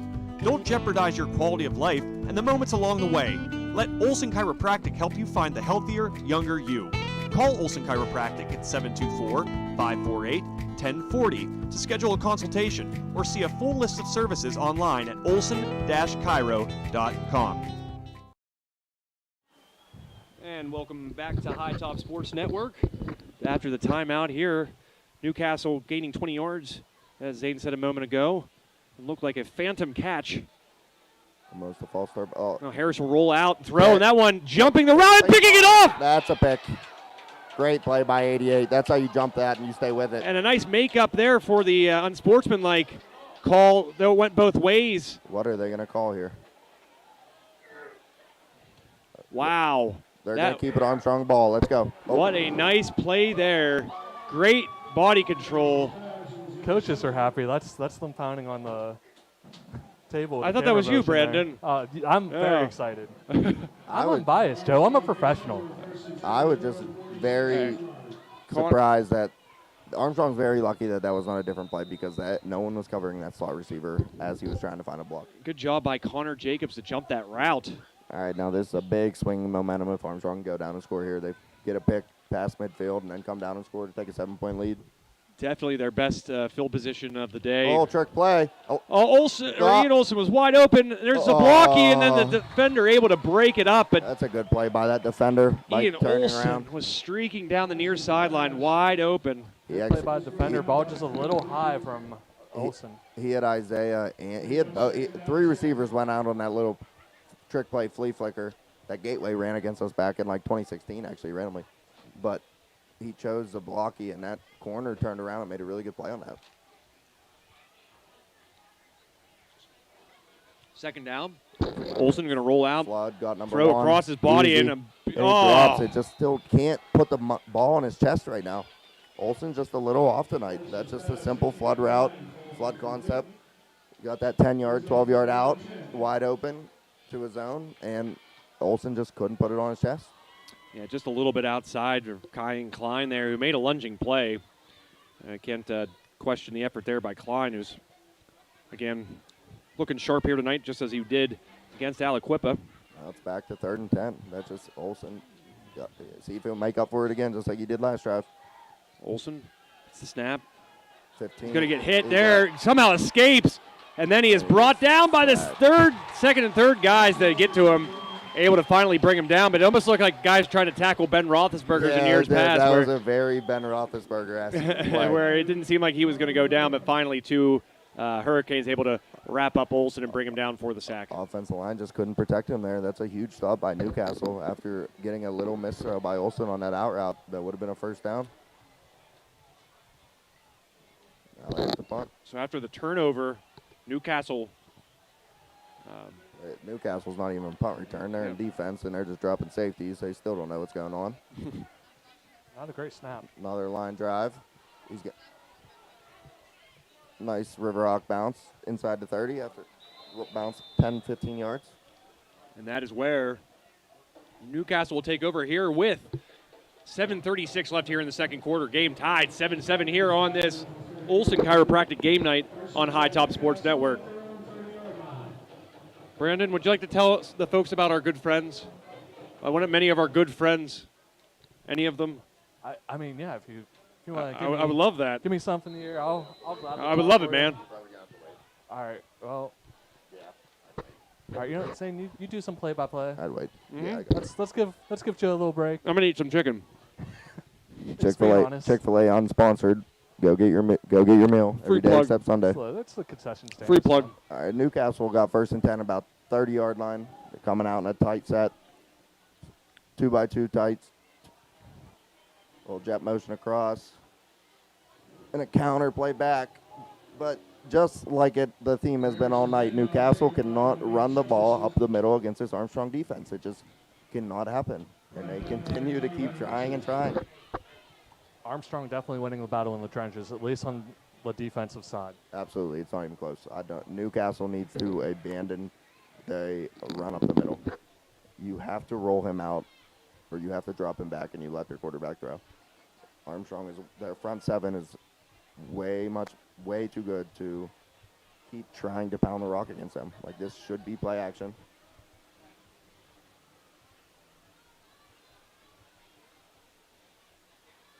It is. 2-man route wide open. Wow, he threw the wrong pass, and it worked out. And what a ball by the quarterback, and that is a 70-yard touchdown by Newcastle.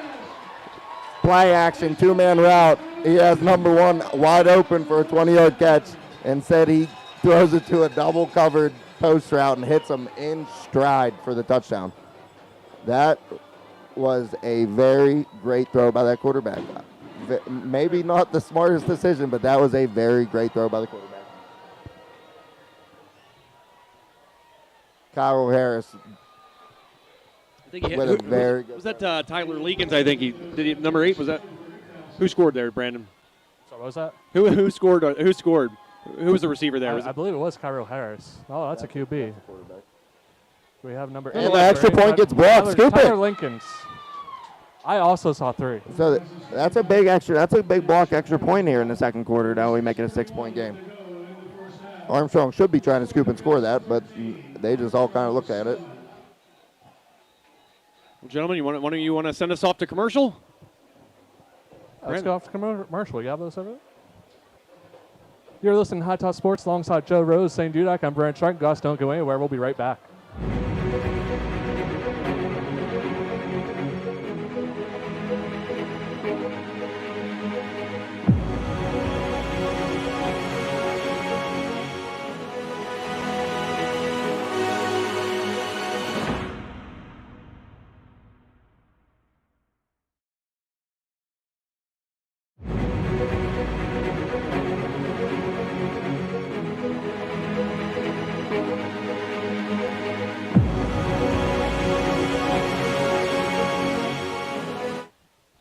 Welcome back, folks. We are here tonight with a 13-7 score in favor of the Hurricanes. I guess they missed the extra point there, huh, Sam? Yeah, I got blocked. That was a very big block by them, by Armstrong. I have the score back to 35-0. This is just frustrating. It's not 35-0, I promise. Joe's here rooting for the Hurricanes. He's trying to give them an unfair advantage. I am not. Armstrong should be moving their kick returners up. This kicker cannot kick it that far. Interesting kick formation here. It's just because it's a little pooch to the 25. Good catch. Good way to come up. Oh, wait. He has some room if he sheds one. And he can't shed the one. Oh, we got to take a horse collar. Horse collar tackle by Newcastle here. Going to bring Armstrong to about the 47-yard line to start their drive. That's a big penalty to get the ball at midfield with 6 minutes left in the first half.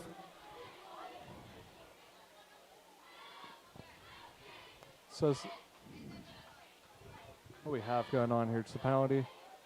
Saying the last play was a play that you didn't run too much in high school. It came from the I formation. What changes there compared to your single back or spread? I formation, you're just getting that extra fullback blocker in there, which, I mean, for teams with really good offensive lines and a team with a really good fullback that's hard-nosed and willing to just throw their body into linebackers, it's a great formation. It just Newcastle does not have the personnel to be running I formation. It does not make much sense to me, especially against this front seven. They do not have the big bodies, and they do not have the fullback to be doing that against this kind of defense. Would you say that helped them sell the play action there a little better, even though he made the wrong read? So, I mean, I even said before this has to be play action. I think everyone all 700, 600 people here knew that had to be play action. So I don't want to say that helped sell it. I just think that it just ended up being a very good pitch and catch by the quarterback and receiver. And Armstrong's going to come out 3 wide, just run an out route. And Newcastle has their defensive end bat the pass down. Olsen just tries to throw a quick 5-yard out. And Newcastle's linebacker, defensive end, just swats it out of the air like Mr. Watt for the Steelers. And now it's 2nd and 10 at their own 17. On that kick return, that must have actually been an offensive face mask penalty when he tried to stiff arm. So Armstrong has the ball at the 17 for 2nd and 10. Good key by Olsen, but it's looking like there's going to be an offensive holding call to bring it back. He picked up about 8, but it looks like it is coming back. Penalties are just killing Armstrong. It's just self-inflicted wounds left and right for them right now. This is what they cannot afford. I don't care who you're playing in 4A. You cannot afford penalties, and turnovers. You're not going to win games like this. And Armstrong's really going to have to clean this up in the next 2.5 quarters.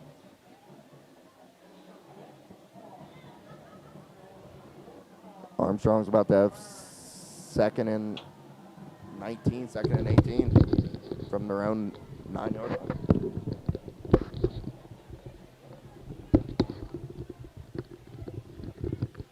All right, got to pick up half. If you're Armstrong, your goal here is to pick up half of it. You do not need all of it. You want half of it. All right, Sam, can you hear me? Yes. All right, awesome. I can hear you finally, so. Jet motion. Going to be a screw. Good ball. Just a very, very good play by Armstrong. Caden Olsen to Isaiah Brown for about a 15-yard gain. Now they only got 3rd and 4. That's exactly what they needed to do. He just ran about a 12-yard stop curl route. Olsen ripped it to him. And gets it to 3rd and 3, 3rd and 4. Very manageable. Newcastle's defense is kind of confused, but Armstrong's going to wait to get the play in. All right, now that I can actually hear you, I can focus on having a You got conversation with you. Stacks during this. outside, and it's a draw, quarterback draw, and he gets swallowed up, and Armstrong's going to have to punt. Don't love the play call there. I just don't like that formation. I understand what Fabian's doing there, trying to spread with the 2 stack receivers both on both sides. He's just trying to get 4 guys out of the box, but there wasn't a pass play to be had there. So it was everyone in the box had a quarterback draw in their head. That's the only play they had to defend. And now they're 4th and 4 from their own 28, and they're punting. And you're going to push them. Wait. Depending on who this is against.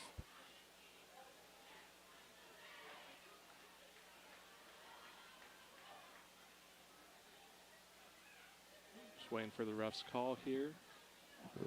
Looks like they're walking This towards might Newcastle. be a huge break. Yeah. This is a huge break. And Newcastle, this could be the swing of the game, folks, right here. On a 4th and 4 from their own 27-yard line. Armstrong was about to punt, and Newcastle jumps off sides. And Armstrong gets a first down out of it. This could be the swing of the game with 5 minutes left in the second quarter. Home crowd has to hate to see that. If Armstrong comes down and scores a touchdown here, that is the swing of the game. That was a huge mistake by Newcastle. Armstrong keeps it on the ground. Little 2-yard gain. The running game is not working for Armstrong tonight. Outside of Olsen running a few plays, but they cannot get the running game down with their backs. Olsen running almost seems like what the best plays have been, except for like an out route. Not great on offense so far tonight. No, Armstrong has looked they're struggling on offense right now. Olsen needs to settle down and get into a rhythm. If he can score a touchdown before half here, goes in a half up a point, and then he can settle down and he can come out in the second half strong. A little confusion on the field here. Olsen not getting the play in. Armstrong takes a timeout. Yep. And during this timeout, we'll also take a quick timeout, I believe. Just kind of waiting for the hand signals. I'll read a word from our sponsors. Let's do that. Let's talk about Schaefer's HVAC here. Since 1973, Schaefer's HVAC Incorporated in Katanning has been a leader in heating and cooling solutions and serves thousands of families and businesses in Armstrong, Allegheny, Butler, Indiana, and Westmoreland counties with promptness, integrity, and respect. Schaefer services all major brands of furnaces, air conditioners, and hot water tank systems, and they pride themselves on customer service and their ability to deliver quality goods and services. Schaefer's offers warranties. They're fully licensed and insured, and they will provide emergency service if you should ever need it. Call Schaefer's HVAC Incorporated at 724-543-2615 for your free in-house estimate today. Look at that timing, Zane. Perfect. All right, Armstrong, 2nd and 9 at their own 30. Down 6 with 4 minutes left in the half. If there was ever a live bet to take, I would probably take it on Armstrong right now. They're probably like minus 150. Nice rip. Same thing as earlier. Same plays at 2nd and long. Just a nice 10-yard, 8 to 10-yard curl route by Isaiah Brown. And Caden just rips it out there, and it's just easy yardage for them. You can really, like the pre-show you were talking about, the zip he has on his ball, so you can really see it whenever it's a curl or an out route. And those are high school quarterbacks cannot make those throws a lot. And he can zip those out there. Those are big. That's just easy yards. They try another run up the middle, and they only get 2.5. Their line cannot figure out the run game, and running back cannot figure out the run game right now. I got 2nd and 7 at the 48-yard line, their own 48. Plenty of time left with 1 timeout.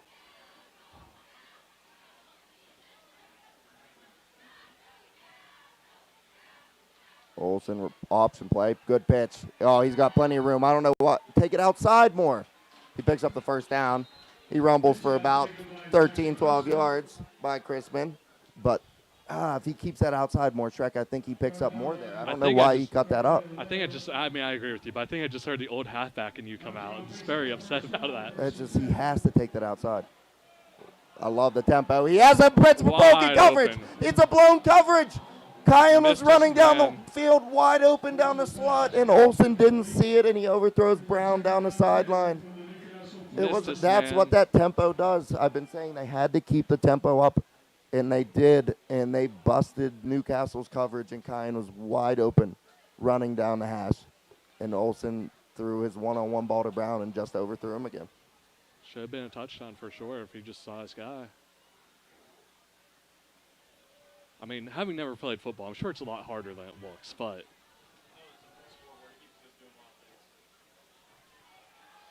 Oh, double pump and go. He's got him wide open.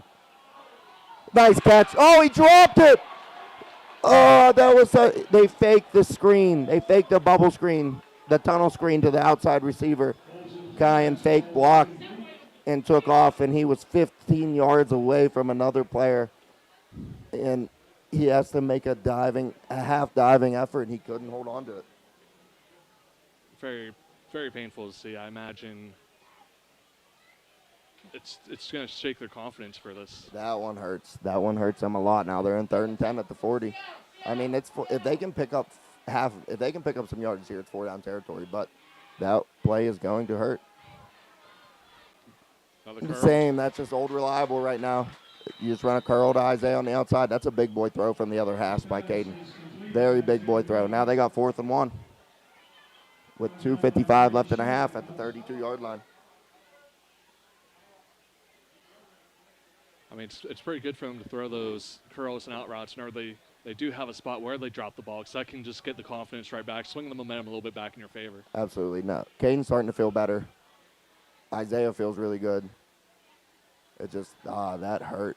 He had him, he missed him wide open down the slot, and then we get a drop at the 5-yard line with no one in sight. They have to get set over there. It's about to be a delay game.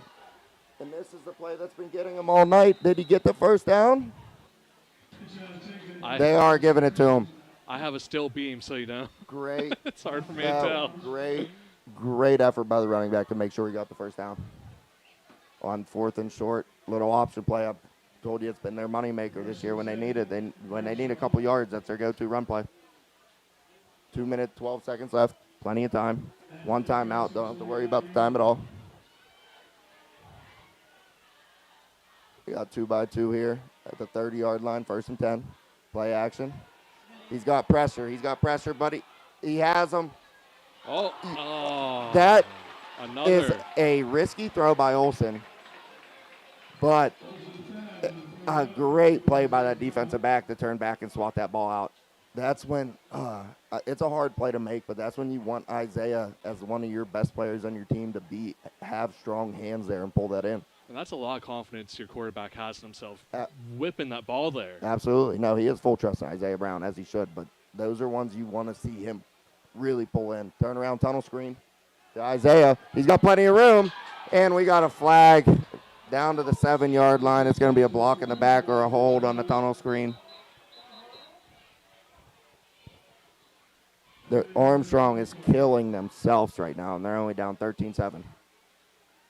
Missed a wide-open touchdown, dropped the ball at the 5, have a tunnel screen down to the 7, and it comes back. They're just this drive alone. The refs are talking about it, though. See here what they might.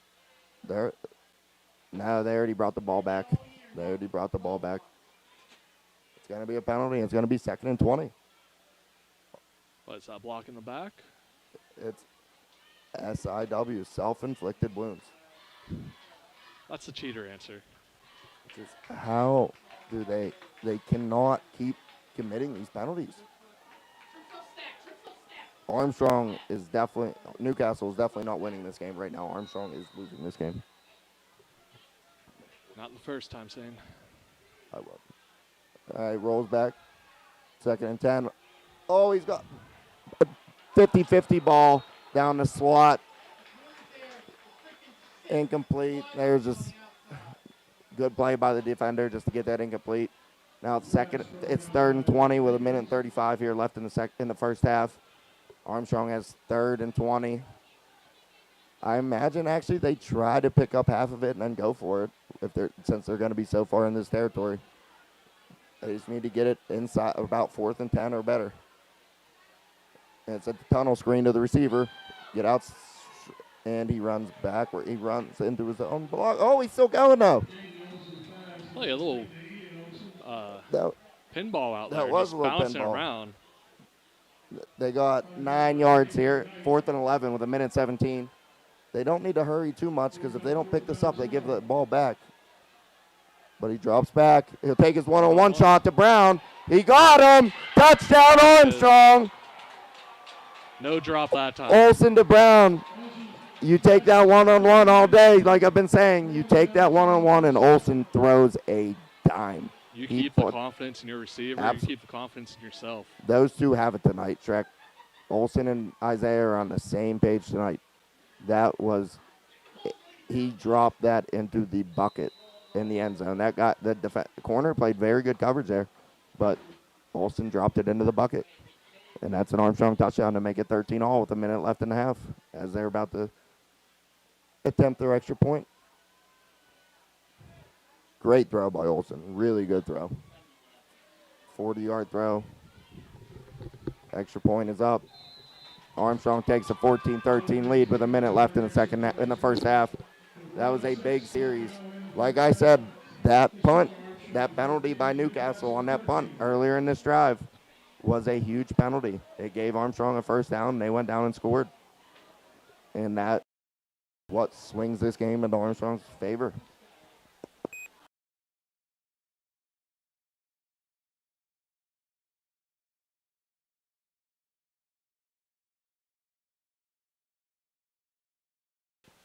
Stay tuned for the Armstrong football halftime show. It's going to be Newcastle, but it's sponsored by Richard G. Schneider YMCA. Stay tuned for that. Zane once said that if he wasn't on the football team, he would have definitely been a trombonist. Correct, Zane? Is this a true story, or is this urban legend? I would have been twirling the baton. I believe it. You can get like a college scholarship for that too. The guy at Penn State, you get like a full ride for 4 years. Yeah, it's unbelievable. Like they recruit from like coast to coast for that dude. Unbelievable. Armstrong's about to kick off here with 1 minute left in the first half. Another little pooch. A little further out of bounds. He kicks it out of bounds. That's a flag. But I just tracked that last drive was just an insane last drive. Between first you get the 4th and 4 Armstrong punting from their own 20. Offsides by Newcastle. Keeps the drive going. Then you get Olsen has a guy wide open down the seam and he doesn't see him. Then you get a wide open guy and he drops. And they get to 4th and 11 and then convert for a touchdown on a perfect throw by Olsen and a great catch by Brown. I mean, it really shows their mental toughness, if anything.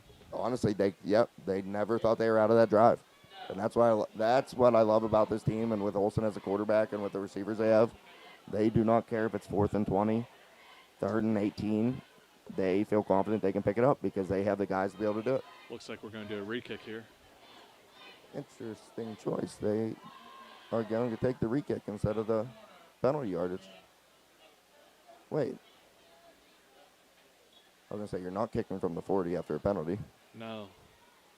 I guess because he's been pooching it all night long. I don't hate this play by Newcastle. They should get good field position here with 1 minute left, but they have no timeouts is their issue. Do you think Armstrong tries to kick it deep here? No, they're still afraid of their athletes of bringing it too far deep. Newcastle's going to get the ball here at the 40, probably minimum. The thing with Newcastle is they have the athletes to go deep with 1 minute left, even with no timeouts. Oh, they do boot it. What a boot. What a kick. Oh, my God, that's going to end the half. That was a great kick by Armstrong's kicker there. Booted it over their back line's head from the 35-yard line, and it just died at like the 4 or 5. The returner had to pick it up and brought it back to about the 20-yard line. Full minute left. Saying, what are they doing here? 60 Who got seconds. the ball? Armstrong gets the ball out of the half. As a coach here, you just run the ball. You get the halftime right now, actually. You don't want Olsen to get the ball back. You could take one shot here on first down. If they don't get it, you run the ball. It looks like they're just, they ran play action on this a couple times, but you either run it here, take it to the half, or you have time to take one shot, and if it doesn't complete, then you run the ball out to the half, which I wouldn't hate, but it looks like they're just taking a knee and taking us to the locker room. All right. They'll have to take one more knee here, and we'll go into the half at 14-13 Armstrong. with Armstrong receiving the ball coming out of the half.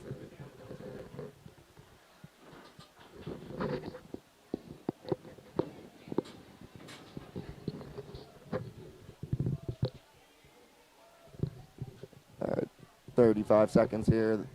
They can just take a knee at any time here, and the half will be over.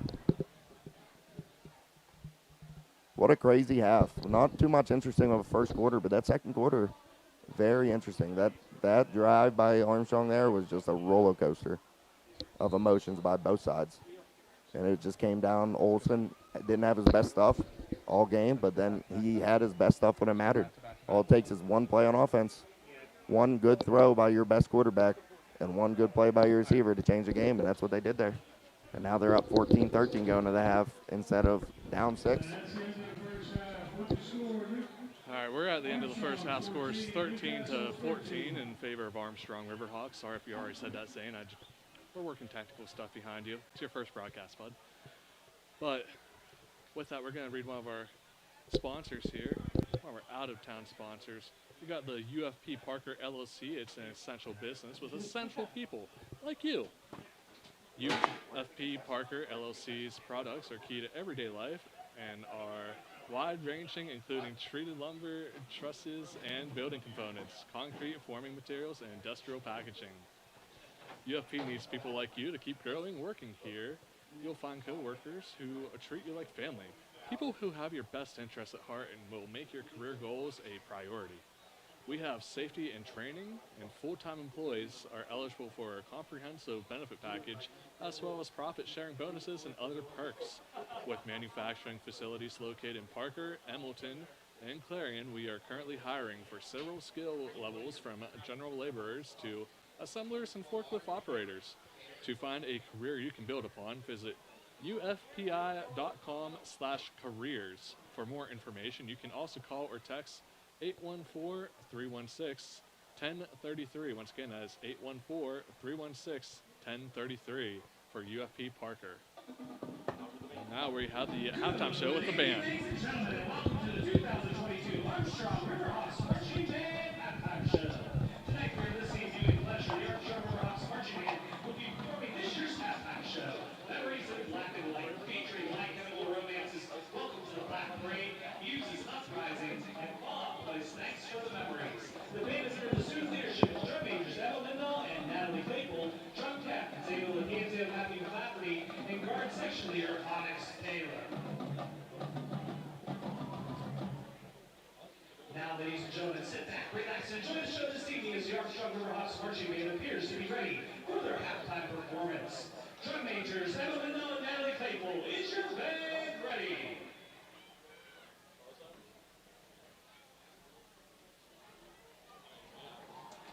Armstrong Riverhawks Marching Band, the field is yours for performance.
2009 album, The Resistance.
Show this evening. We go back to the year 2007 as the band closes their halftime show with Fall Out Boy's hit Thanks for the Memories.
Guitar instructors, Mrs. Sarah Smith and Mrs. Courtney Adler.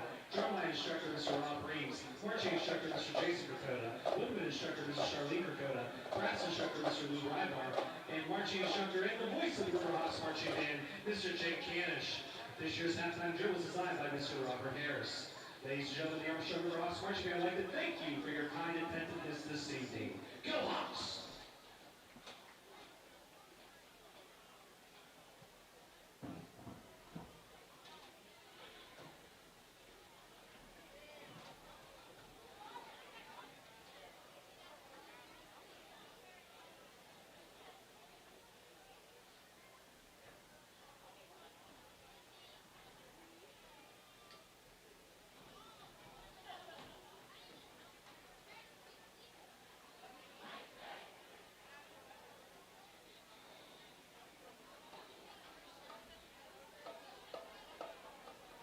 Now, ladies and gentlemen, your Newcastle Red Hurricane Marching Band.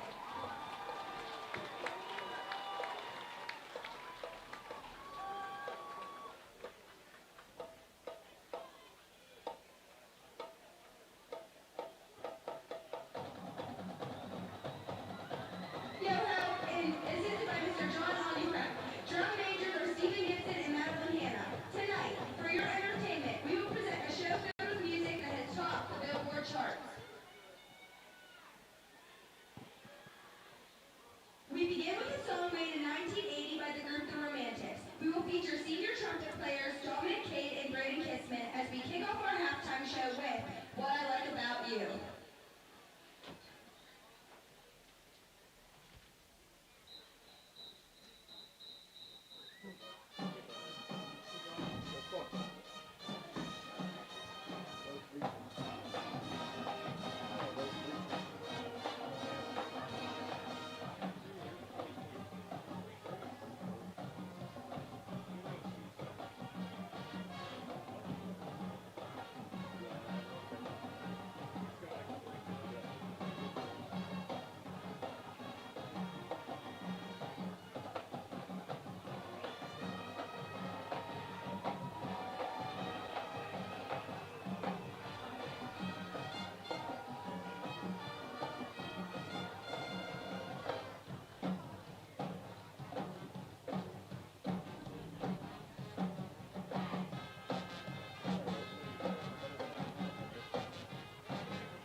Our next song shot up the U.S. Billboard charts and remained there for 10 weeks, making it the longest-running #1 song in 2011. We will now feature our Candy Canes to Rihanna's hit song, We Found Love.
Billboard charts in 1988.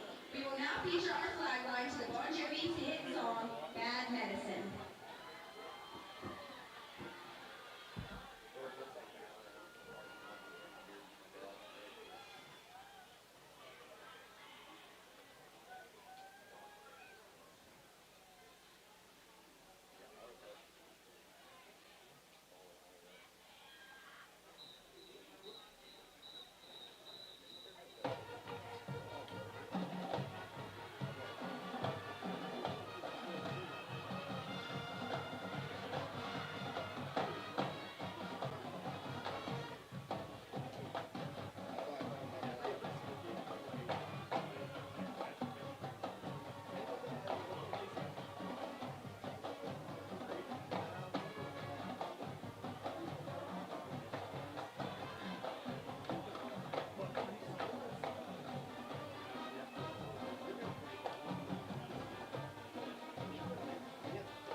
Assisted by Carmen Dando, Vincent Gentile, and Zach Jordan. The Candy Canes are under the direction of Danielle Bruno and assistants Ashley Hayden. The auxiliary corps is led by Kimberly Camera.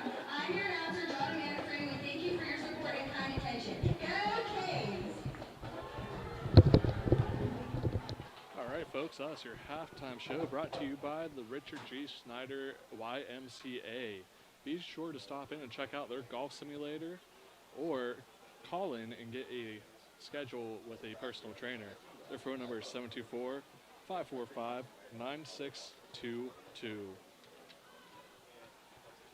I'd like to thank another one of our sponsors right now. It's going to be Phoenix Physical Therapy in Katanning, Rural Valley. Life is all about motion, so orthopedic injuries are just a part of life. Phoenix Physical Therapy, Rural Valley, and Katanning will help you recover, recharge, and rise to new heights after injury by creating a program focused on you. Your life should be pain-free and filled with activities that you love. And with help from Phoenix, you can get there.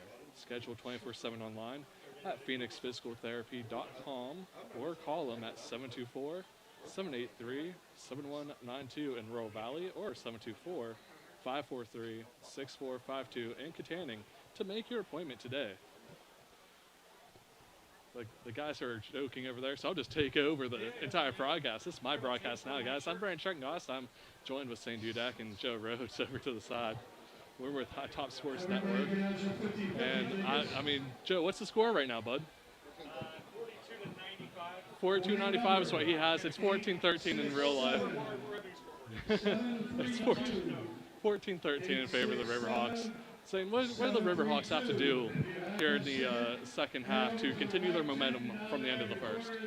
So, like I said, pregame, they one of the things they couldn't do was commit these self-inflicted wounds, and that's what they've done. They've had penalty after penalty after penalty, and then 2 turnovers involved with that. Those are just all self-inflicted. Nothing Newcastle did.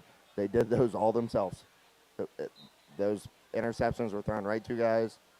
The interception was thrown right to a guy. The fumble, you can't. That's just your fault as a running back. And they've had too many penalties, and that's why the score is 14-13.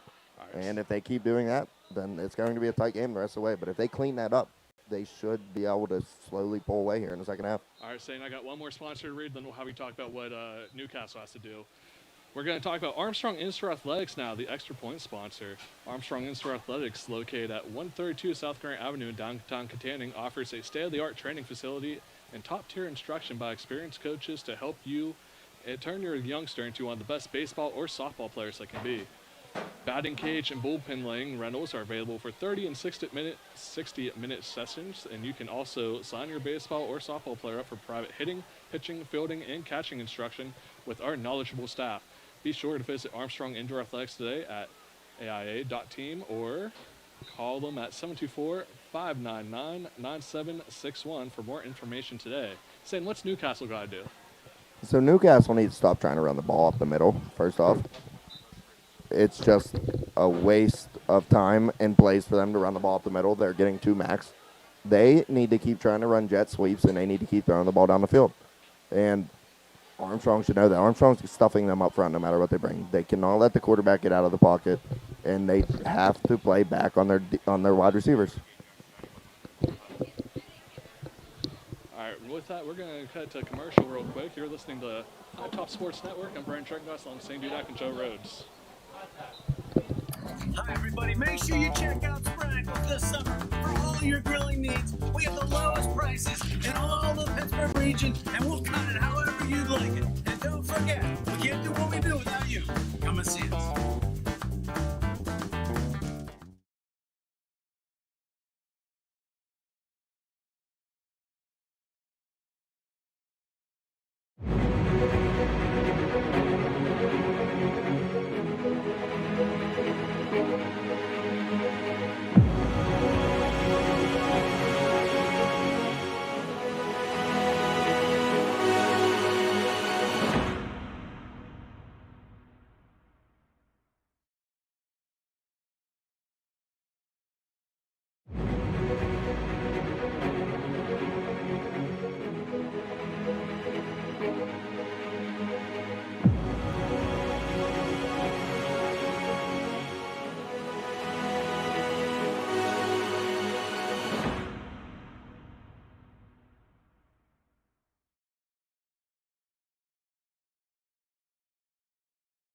Steffi's Country Catering prepares home-style made-from-scratch dishes that will have you convinced Mom made it.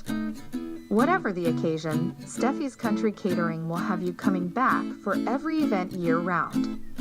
Find us on Facebook to place an order or to see our Sunday specials, or call 724-54-85047.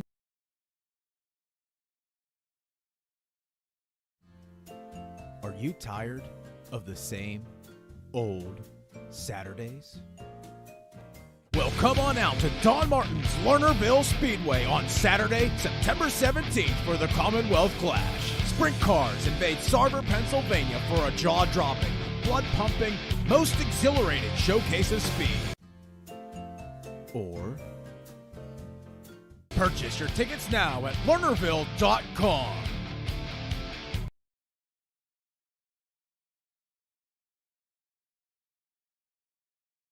Top Sports Network, folks. I'm Brand Trengoss alongside Zane Dudak and Joe Rhodes over doing technical stuff right now. Zane, you were doing some pretty good analysis while we were on commercial. Why don't you repeat what you said? This is just a very big drive for Armstrong coming out of the half. That was a huge drive that Newcastle helped them extend to end the first half. That could be the drive of the game, depending how this shapes out, but this is a very big drive to keep momentum their way, as Newcastle is going to kick off to them. Kickoff out of bounds by Newcastle here to start the second half. See what Armstrong decides to do here. Think we'll take the re-kick or the penalty yards? 98% of the time you take the penalty yard, so I don't see a reason in re-kicking. But it is 30. Is it 30 yards? I think it is. It is. That's why they're re-kicking. They are re-kicking. I was going to say, you're the one because that played it's 30. It's 30 yards from where you kicked it, so they would get the ball at the 30, which is dumb because it's high school and you kick from 40. But instead, they'll move them back 5 and have them re-kick. You got too used to the college rules up there and yell, huh? No, we actually kicked from the 40 in league games too. And a guy for Newcastle just goes on the ground out of nowhere. Probably cramps, just like last week against Aliquippa. Could be in for a long second half again, folks. Hey, man, week 3 cramps. Just not ready for them. By week 3, how good of condition should you be in? Week 3, you should be 100%. Week 1, not a chance in the world. No practice gets you ready for game situations. So whenever you talk about week 1, you're talking about like week 0? Week 0. Week 1? Your first game. Sorry. Some people play scrimmage, some people play game. Your first game, you're not going to be ready to play a full game. Nothing you can do at practice simulates game speed. Second game of the year, you should be 90% pretty good. Third game of the year, the only time you should be taken out is if you have a 20-yard run across the field, a 20-yard run across the field, and a 30-yard run across the field. Now, you being an ex-football player, how many, if you're going at halftime, you have your talk, you have your adjustments. How many adjustments do you typically make, or do you stick pretty close to the same script in high school? We actually have a lot we used to, especially in high school. College, we had adjustments, but not so much because we just thought we were better than them, so we didn't have to change too much. In high school, we had a very good offensive line at communicating and very good quarterback at communicating what was working and what wasn't. And we would change our whole game plan during halftime. And Fabian did a very good job at listening to us and adjusting our game plan. And with a passing offense, that's just going to mean different pass protections, and that's going to mean different pass plays. So, yeah, in high school, especially with Fabian, there is a lot of changes that can be made during halftime. College, not so much, but Fabian came out with a plan for sure. We're sending the kicker. And the refs continue to slow the game down. Yeah, we are 0 minutes into the third quarter, and I think we've been here for 5 minutes. For some reason, this kicker is not allowed to kick. I believe I heard one of the coaches say he didn't have his mouthpiece in. Would that delay? No, that's the dumbest thing I've ever heard. All the refs ever do is say, put your mouthpiece in. Our quarterback used to never wear a mouthpiece in college. He just had it in his helmet. Can we just kick the ball, someone? And here comes their backup kicker. We'll see how this goes. Could be interesting, folks. I'm just going to let Zane talk. Why am I here? Zane can do color and play-by-play. It'll be better than anything I can do. Yes, you are correct, Fabian. Move them up. Scoop it. Scooped it clean. Here's a little bit of room here. Nice return down to the 39-yard line. Good field position for Armstrong to start the half. Zane's going to go into the coaching room, too. Do you just want to do your commentary over there? They don't listen to me over there. I don't know why. Armstrong takes over, first lieutenant at the number 40-yard line. All right. I'm curious to see how Olsen is going to come out here and respond to a couple bad throws in the first half, but some very good throws in the half. They're starting 5 wide. Empty set here. I love it. I'd say that answers your question. I love this by them. Newcastle looked like they're just manning up. Little jet sweep. Good move by Kyan, number 1. Good 10-yard run to start the half. Nice little jet little toss to Kyan coming around for 10 yards. Now Armstrong is just into Newcastle territory.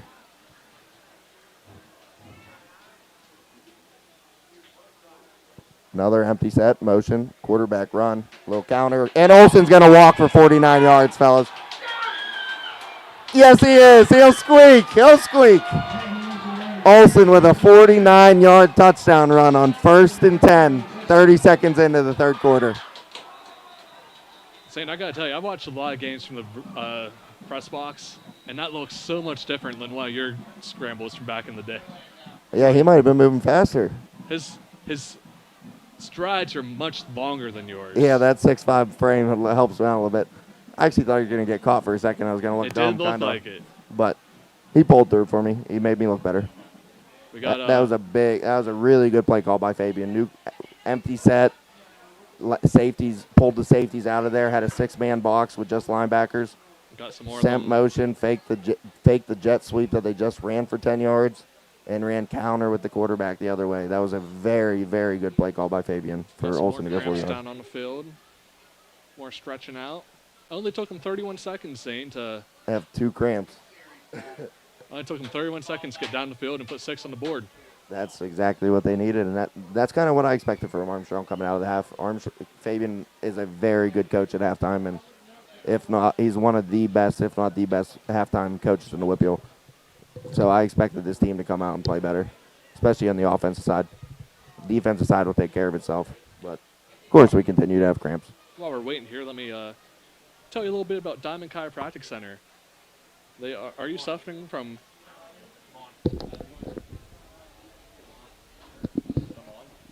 Damon, my bad. Are you suffering from hip pain, a psychiatric burning in the leg, or tingling in the feet? Damon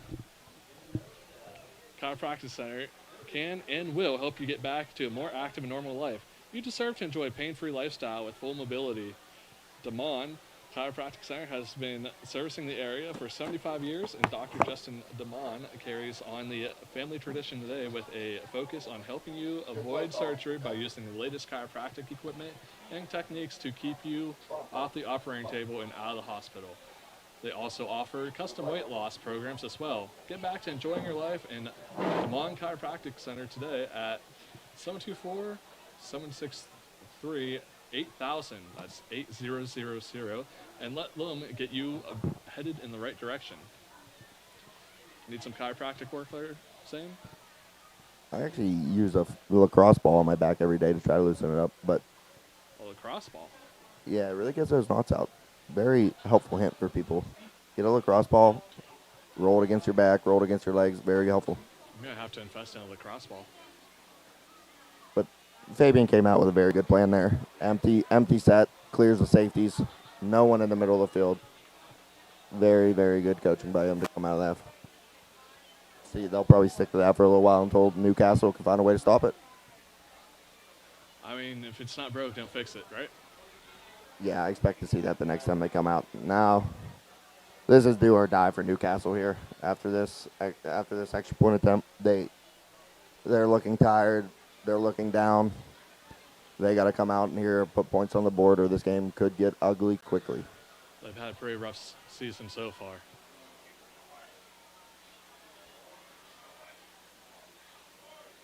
Told you guys to get your value on the Riverhawks down 13-7.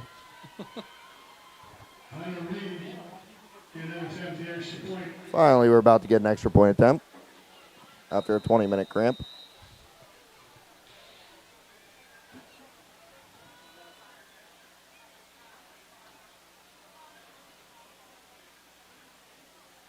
Snap's good. Kick is good. 21-13 Armstrong with 11 and a half minutes left in the third quarter. That is the ideal start for Armstrong, Shrek. They came out and did exactly what they needed to do. I'm just curious, how are your odds switching up now? What's your new odds? Armstrong's probably minus 800 right now. Huh. It's quite the swing. If you want to get your value, I'll give you plus 500 on Newcastle.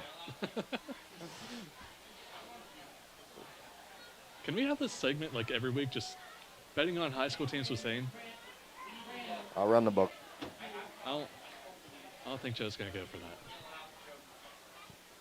I'm going to advocate for it every week, though. It's going to be my thing. I'll run a book. Armstrong's going to be minus 30 every week, though, fellas, so enjoy betting against your team.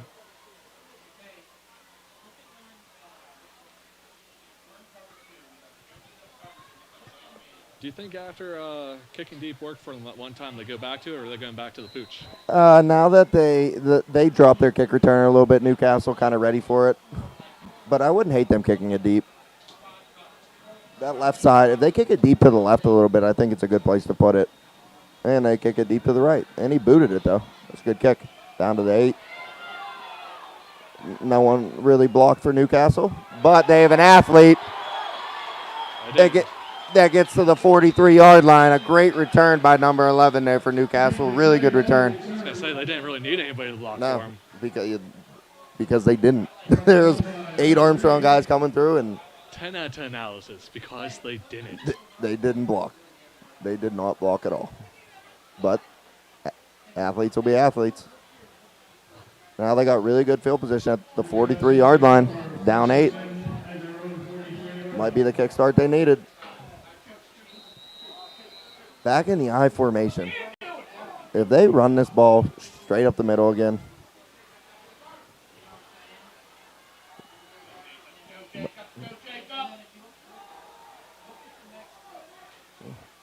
and they try another run out of the I formation for 0 yards. Like I've said 9 times that they shouldn't be doing anymore. Saying you available for coaching? Newcastle might call you. I just don't understand it. It hasn't worked. I don't know if they picked up more than 3 yards on a run play from the I formation. I watched Kiski last week, and I probably gave their coaches enough heckling. But they also did the same thing. They just kept trying to run up the middle. It's very uninspiring. This has to be either the jet sweep when if he sends them in motion or play action. He is going in motion. No, he snaps it from that far back. And they run it again. There it is. They finally got 4 yards on an I formation play. You have to stretch it out. They got 4 yards, so now third and about 5 for Newcastle at the 49-yard line. That's their only way they can run the ball. You have to stretch it out to the edges.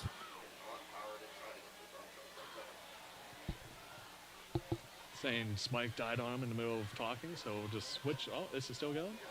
We kind of,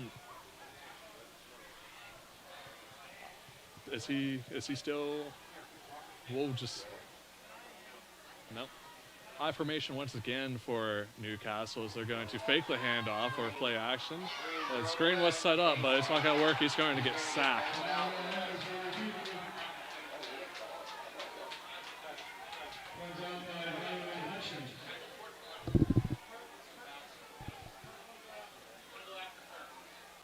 It's going to bring up a 4th down for Newcastle. I imagine they'll bring out the punting team here. Had a good bit of luck in the first half with the 4th down conversions, but according to the scoreboard, there's 17 to go. It'll be a heck of a play. And they are bringing out their punting team. I'm sorry you have to hear my voice now saying Smike just kind of decided it doesn't like him. Looks like we're going to look over the cable. Punting formation, we got a man back deep. There's a flag on the field. Back by the returner. It's going to be a delay game against Newcastle, moving back another 5 yards. We'll get even better field position here for Armstrong, assuming they play this punt correctly. Got a lot of popping. You must be back. All right, I think we're back. All right, saying take back over. All right, 4th and 22. The punt, it's blocked. It's blocked by Armstrong. Isaiah Brown picks it up, and he walks in for an Armstrong touchdown. The snap was low. It rolled to the punter, and Armstrong just came. They had about 4 or 5 free rushers, got the block, and Isaiah Brown scoops it up and scores. Walks in. Actually, high stepped in. Those snaps have been pretty low all day, Zane. Yeah, both teams punting snaps, long snaps have not been good. Isaiah actually in high school should be penalized for that. And at the 2-yard line, the ball should be at the 17-yard line, but refs aren't that good these days. That was a big play. Armstrong is taking control ever since that Newcastle penalty on that 4th and 4 when they were trying to punt.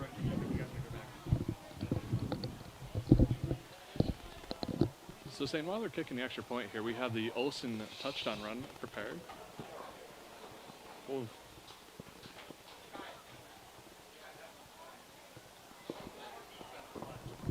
see here what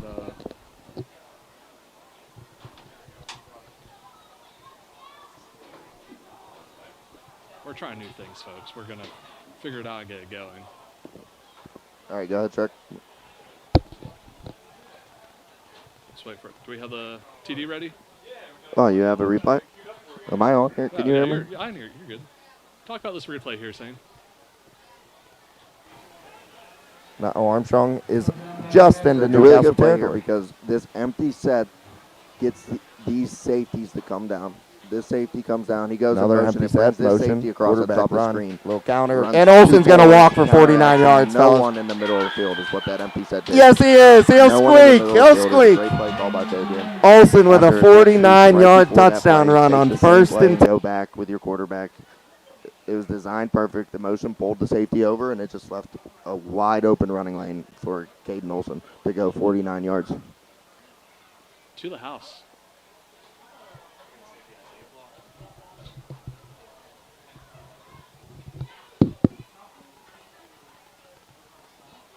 Also, we have another Newcastle guy on the ground. Do we have the Isaiah block that we can pull up there? We might be able to get the Isaiah block for you to break down there, saying new element to our broadcast.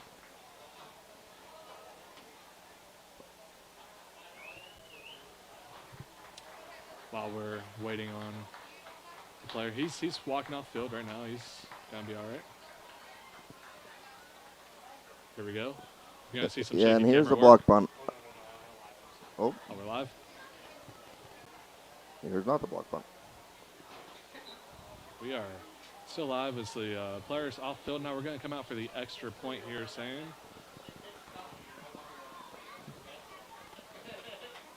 Big momentum changes. Armstrong, ever since that penalty from Newcastle and picking up a 3rd and 20 to score a touchdown, is just fully taken over this game.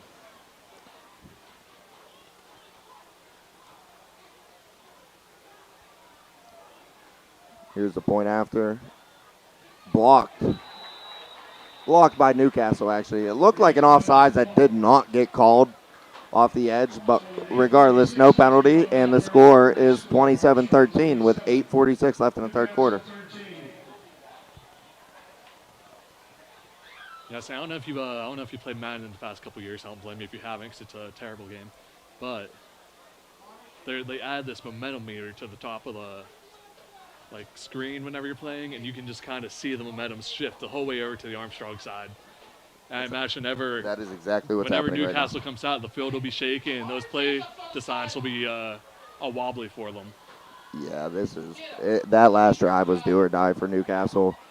I don't want to say this game is over, but they're down. They're barely jogging onto the field. People are cramping left and right. People are coming on late. This could get out of hand very quickly. Back to the Poocher after that return. And he drops it and gets hit right at the 30-yard line. Newcastle is lucky that they just retained possession. Right at the steel beam. No visual. The steel beam is great. So Newcastle start with the ball on their own 29-yard line with 8:42 left in the third quarter.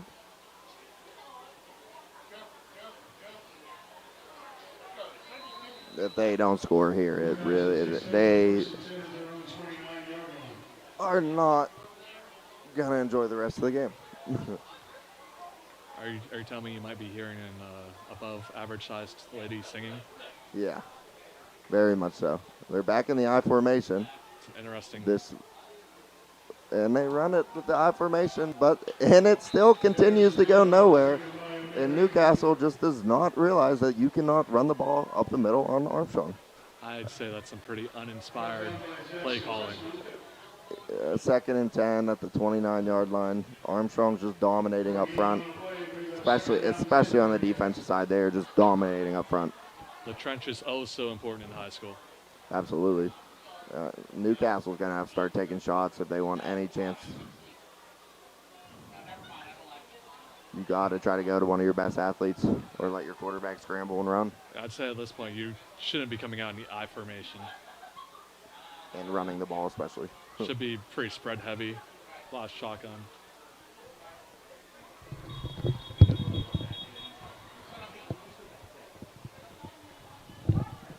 You get another delay a game on Newcastle. That's their 3rd or 4th this game. Their offense is just in confusion a lot of the time that they come off the sideline. They are very much struggling to get into a set. At this point in the game, down 14 in the third quarter with no momentum, you cannot afford to be taking these penalties. As they finally line up in a shotgun. Armstrong starts to get pressure. He overthrows him. Picked off by Armstrong. Up the sideline. Down at the 25-yard line. Jacobs with the interception. That is a bad quarterback. Rushed the throw. Saw a little pressure. Stepped up. Rushed it. And just threw it above and behind his receiver. Right into the defensive back's hands. And he took it down to the 26-yard line. And here's that avalanche I was waiting for, Shrek. Yeah, I mean, I'd say you predicted the second half pretty much perfectly. Armstrong back out in the empty set, as they should be. No one in the middle of the field except the linebackers. And we're getting a whistle. But we're not getting a flag. I don't know what these refs are doing tonight, to be honest.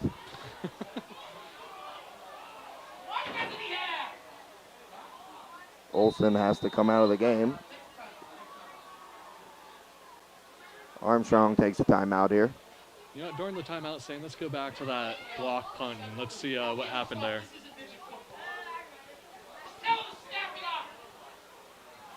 Oh, we're back. We're back all right? We're back all right. Olsen out at quarterback.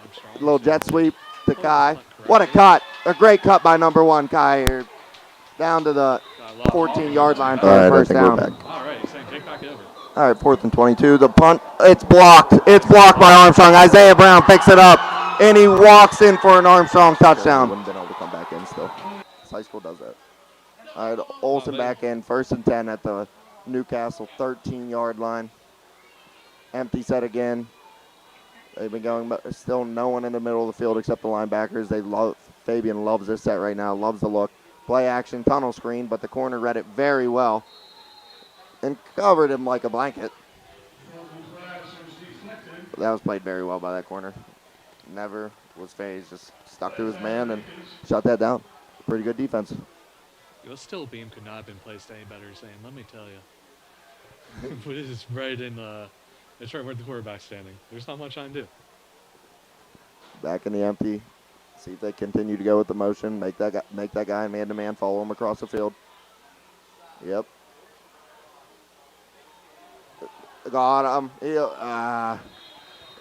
had a little bit of separation there in the end zone. Olsen threw it a little bit in front of him. Just a tough throw with pressure in Olsen's face. And a guy on his back.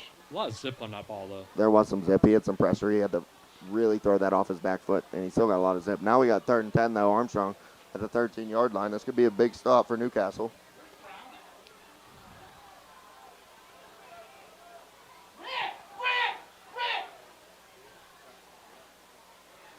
Oh, pump fake, go deep. He underthrew him just a hair. He threw it behind him just a hair for it. That would have been a touchdown.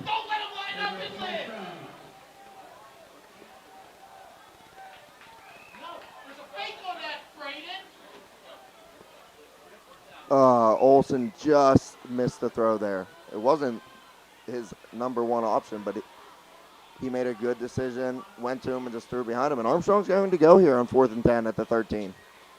Olsen takes shotgun snap, pump action, rolls out to his left. He's got a lot of pressure. He just has to throw it up. And what a play! Way to keep it extended and to find his receiver as he takes a shot. Touchdown Armstrong. Olsen to Jack Valasek, 13-yard touchdown pass. What a play by Olsen to scramble and buy himself just enough time. And on 4th and 10, you got to just throw it up as the quarterback at that point, and he found his receiver. It was a great play by Olsen, keeping his eyes downfield. Great play by Valasek, and Armstrong converts on an option on a 2-point conversion to make it 35-13 with 6 minutes left in the third quarter. And Armstrong has really taken over this game. Yeah, Newcastle looked like they didn't care about that 2-point conversion there. They just kind of let him walk in. They did not move a muscle. And, yeah, you know, I hear it now. I hear the singing you were hearing earlier. One could say that block punt was the dagger. And if we have that queued up, Joe, can we go back take a look at it? Maybe break it down and see what killed the momentum fully.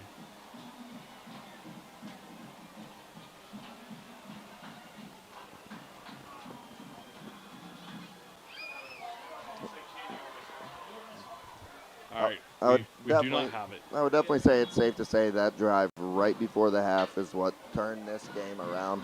Yeah, that was the swing. Then they just piled on after that. They kept the ball. They played full court pressure and kept the ball. They scored 28 straight unanswered here in less than a quarter. Armstrong's offense is really clicking. Their defense is clicking. Their special teams are clicking.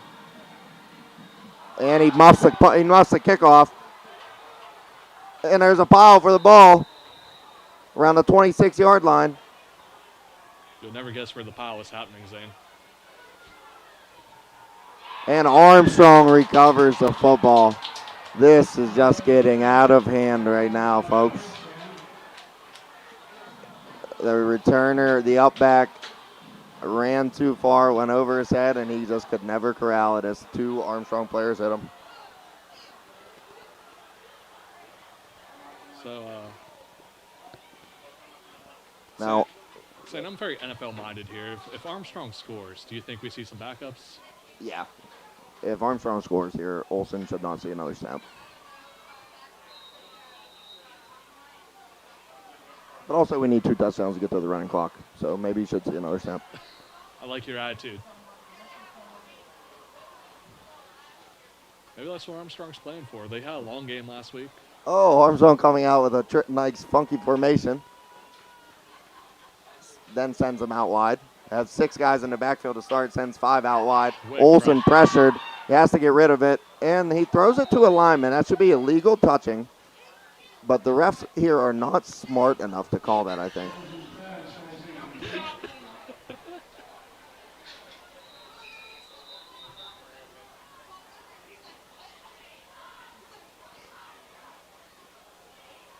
We got some cramp. Jeff, do we have a commercial queued up so I can recover from that? Another cramp.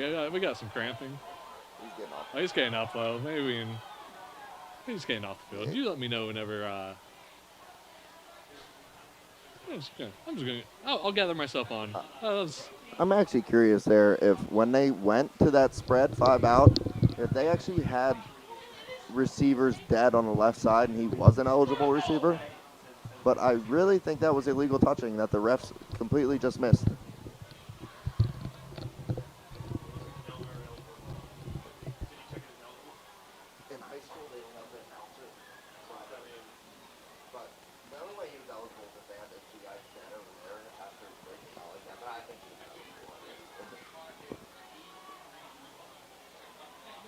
Oh, they did call it. Oh, now they're finally called illegal touching. Yeah, thank you. Sorry, Armstrong. they felt a little insulted there. This guy called us stupid. It only took him an extra 5 minutes to make the play and extend the game even longer. Now Armstrong's 4 wide. So you marking us all down for a blooper reel? 2nd and 20.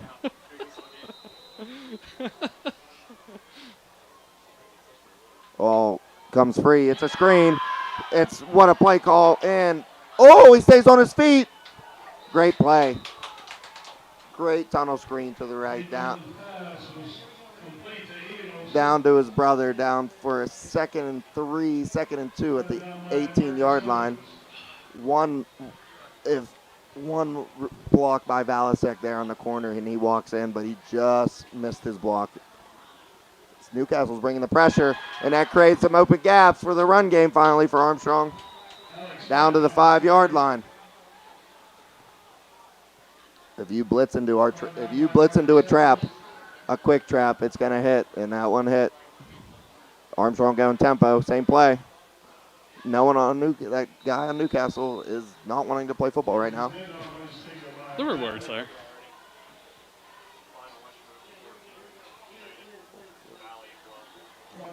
Armstrong down to the 2, 2nd and goal at the 2. We got a quick update here. West Shamokin beat. I'll tell you in a second after Olsen completes an easy pitch and catch slant to Isaiah Brown for a touchdown. I think me and Shrek could have scored there. You're giving me a lot of credit. That was just too easy of a pitch and catch. It was just a simple slant, search route in the back of the end zone. Olsen, just quick game, stood there, waited for him, no one within 8 yards of him in the end zone. Easy touchdown to make Armstrong up 41-13 with the point after pending here. Which one was this playing quarterback? That was Caden. I mean, which one was we playing quarterback? It wouldn't matter. Okay. We could use our left hand. That's how easy that play was. And the extra point is good. And that makes the score 42-13 Armstrong with 5 minutes left. They have scored 35 points in less than 12 minutes of these games in this game, folks. Real quick, before the kickoff, saying, you know the name, you know the hashtag. We're talking about Sprankles. What's the hashtag saying? Come on. Hashtag save on meat. Nailed it. Nailed it. You know the hashtag. But do you really know Sprankles Neighborhood Market with 3 locations in Katanning, Leechburg, and Saxonburg? Sprankles has several ways to serve you. Not only do they have top-tier meat selection, Sprankles offers a handmade sushi and boasts a deli that is chock full of the best meats and cheeses around. And if you're in a hurry, you can breeze through the store and out the door with their newly installed self-checkout registers. Who said going to the grocery store is boring? Stop in at Sprankles today and put the fun in food shopping. Armstrong kicking off here with 5:05 left in the third quarter. Up 42-13. A little pooch kick, very pooch kick to the 38-yard line. And that is where he will be tackled. So Newcastle will start their drive on their own 38-yard line. So saying there's been 7 minutes. And scored 28 points. Yeah. This is just Olsen struggled a little bit in the first half with his timing and his accuracy a little bit. Their defense, Armstrong's defense, let a couple deep balls go over their head. They clean that up at halftime, and this is how the game. That's how a lot of people thought the game was going to go here. Armstrong's looking very, very good in the second half, in this third quarter, in these past 7 minutes specifically. See what Newcastle comes out with. Down 29 in the I formation.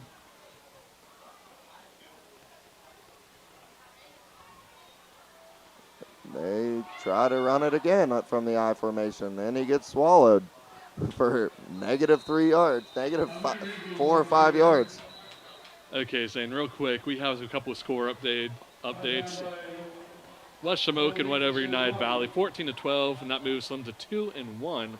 And Laurel Highlands destroyed Kiski area 32-7? 37-7. Apologies, it doesn't make much difference. I'm going to say what I said last week, and Kiski area needs to learn what offense is. I'll be the bad guy. Well, right now, so does Newcastle, because they continue to just run the power I on first down. Finally in the shotgun, 2 backs in the backfield. Quarterback drops back, no pressure, and he lobs one right over Isaiah Brown's head for a nice gain of about 11, 12 yards. Makes it 3rd and 4 at the 46-yard line. They might find some here. That was a nice little teardrop over Isaiah Brown's head. That was a pretty throw. Yeah, right over Isaiah, right underneath the corner. Oh, nice little rainbow. Nice little arc.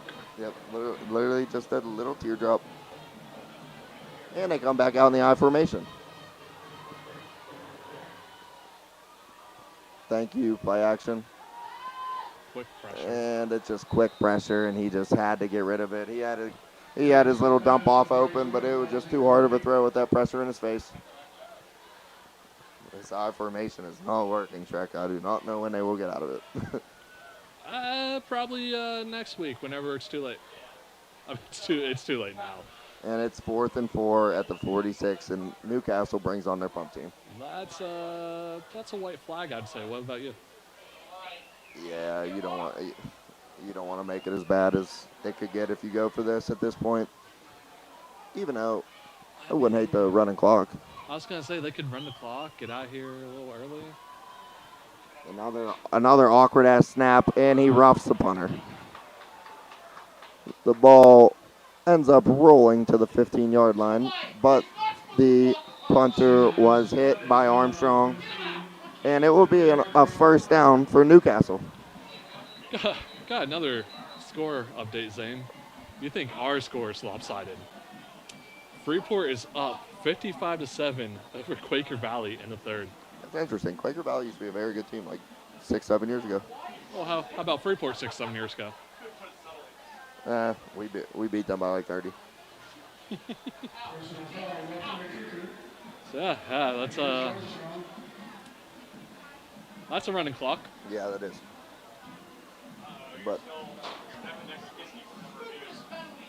But aren't just another penalty that Armstrong just can't take against good teams. These are going to hurt you. They're just lucky they have Newcastle this week.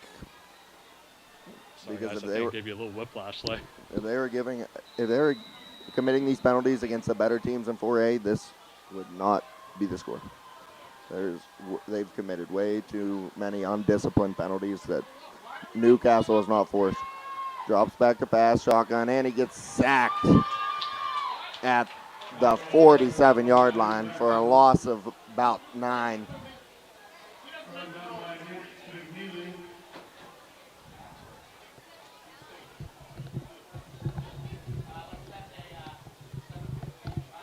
Second and 18. That's a journey. We'll see here if Newcastle has a play in their book for this. Maybe a little one-on-one throw like in the first quarter, huh? Second and 19. You might as well just take your shot. Yeah. Have fun out there. 35. All right, back in the shotgun on second and 19. Quarterback takes it. Pressure tries to throw a bomb. Underthrows it. And Armstrong's defensive back tips it. And there is a late flag on the field for an unsportsmanlike.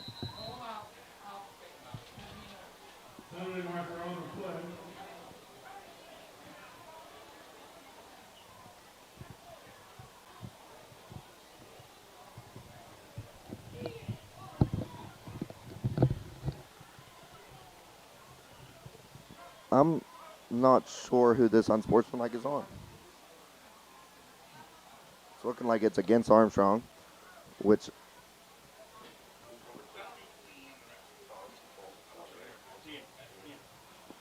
that unsportsmanlike is on Ian Olson. That is just something he can't do. You cannot retaliate in these games, in any games. But the amount of penalty yards Armstrong has had tonight is not going to get the job done the rest of the year. I know Coach Fabian will have these guys running and hearing all about it the next week because this is not acceptable. How many laps? There was no blocking there, and it's a pick by Kai, and he returns it to the 35. And that was just no blocking by the Newcastle offensive line, none whatsoever. I don't know what they were trying to do. Do you think the quarterback upset them in the huddle? It was like the longest yard when Adam Sandler quit the game and then came back in. They just didn't block for him because there was 4 to 5 Armstrong guys just free, and the Newcastle quarterback just had to throw that up, and it was right into Kyan's hands. So anyway, Shane, how many laps did you do per penalty back in the day? I guess it's not many laps anymore. It's more of like up, back. How many suicides did you run during? 1 million. Because, that's what you should expect. You should expect to play perfect. If you don't play perfect, you get penalized for it. Obviously, you're going to make mistakes, but as a coach, you need to coach them to be perfect. But these penalties are just not acceptable. They're not holding penalties. They're not ability penalties. They're all mental penalties. And they can't be doing this. They're lucky it's Newcastle, and they're up 42-13. For those who have never run a suicide, they are not fun. It is a trip to the 25, back to the end zone, trip to the 50, back to the end zone, trip to the opponent's 25, back to the end zone, trip, end zone to end zone. At least that's what it was in soccer. I imagine same thing in football. He has all different variations of running anymore. That I'm glad I don't have to do it anymore because we used to run a lot. I don't know, Zane, judging from how we look and how we looked coming up those stats, you and I could probably use a few laps. Yeah, my legs were a little sore coming up the bleachers, not going to lie to you guys. I was a little winded coming up to the top. I just sit down for a little bit. Had to take a sip of water. All right, so Armstrong's going to start with the ball at the 35-yard line with 2:25 left in the third quarter, up 42-13. Olsen is still in the game. I imagine if they score, this will be his last drive. Armstrong runs it again for a nice gain. They're finally getting the run game to go, but part of it, I think, is because Newcastle just does no will to play right now. Also, I don't want to undersell it. We probably missed it because Olsen has had some good completions. I imagine he broke the record. Yeah, we definitely missed it. Olsen, congratulations to Caden Olsen. He definitely passed the most passing yards in Armstrong County history tonight. We just don't have stats to tell you exactly when that happened. But a huge congrats to him through the historic years of football in this county especially.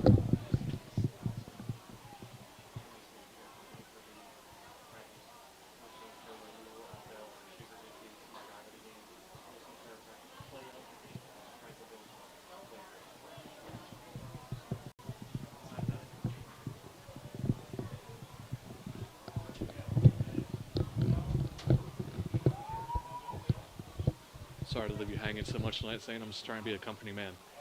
No, I mean, it's just another timeout for another cramp because this just continues to happen and happen. They should hydrate like we have to after coming up those stairs. I almost cramped too. I don't blame these guys, I guess. Yeah, it is.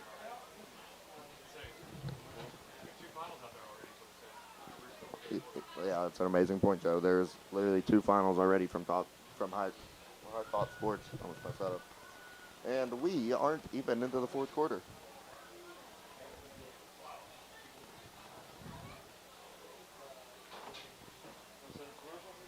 Yeah, let's do that. Let's give this guy a little break. Let's take a commercial. I'm Brandon Schregengoss alongside Staten Dudak and Joe Rhodes. You're listening to High Top Sports Network. Don't go anywhere. Are you tired of the same old Saturdays? Well, come on out to Don Martin's Lernerville Speedway on Saturday, September 17th for the Commonwealth Clash. Sprint cars invade Sarver, Pennsylvania for a jaw-dropping, blood-pumping, most exhilarating showcase of speed. Or purchase your tickets now at lernerville.com.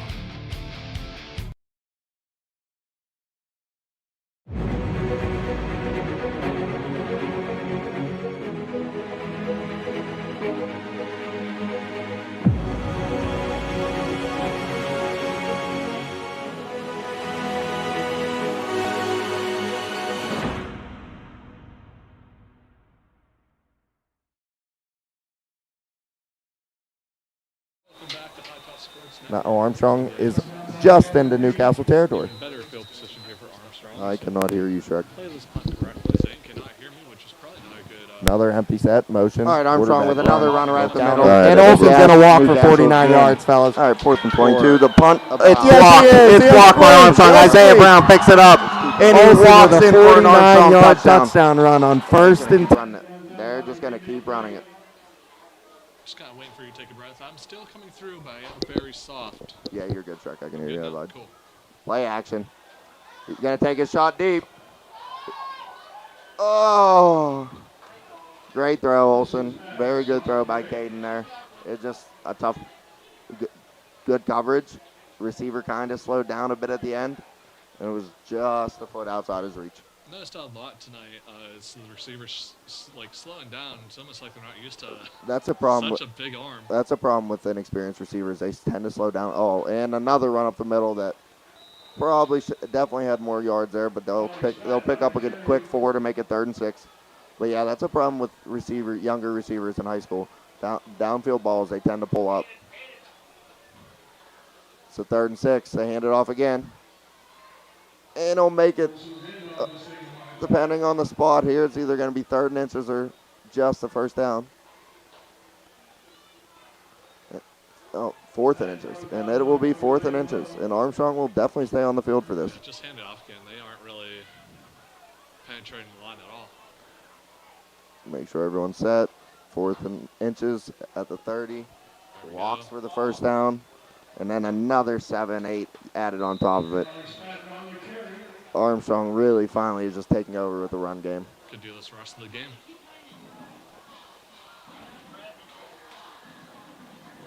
This might be the confidence Armstrong needed going in the next few weeks with their run game. Play action.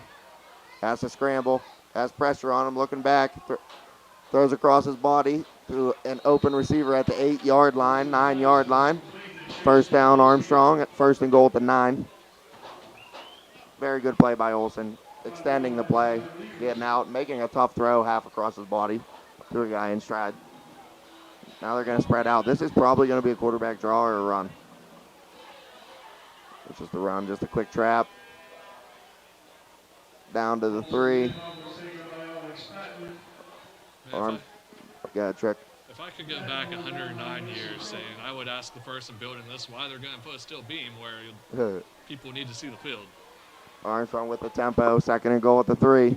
Motion across. Jet toss to him. He makes a guy miss and then gets crushed at the 1-yard line. It hit pretty hard there. It's going to be the end of the quarter. And to the 4th quarter we go. Armstrong up 42-13 with 3rd and goal at the 1-yard line. While we're on the 3rd of the quarter, I want to make sure everybody remembers to stay tuned after the game for the post-game show where we will, it's Sprankle's post-game show, where we will unveil our Schaefer's HVAC drive of the game and the Olsen Chiropractor play of the game and the Franklin Village Shop and Save player of the game. Did you keep up with all that saying? 3 big things. I'm going to pretend your lack of response means you did.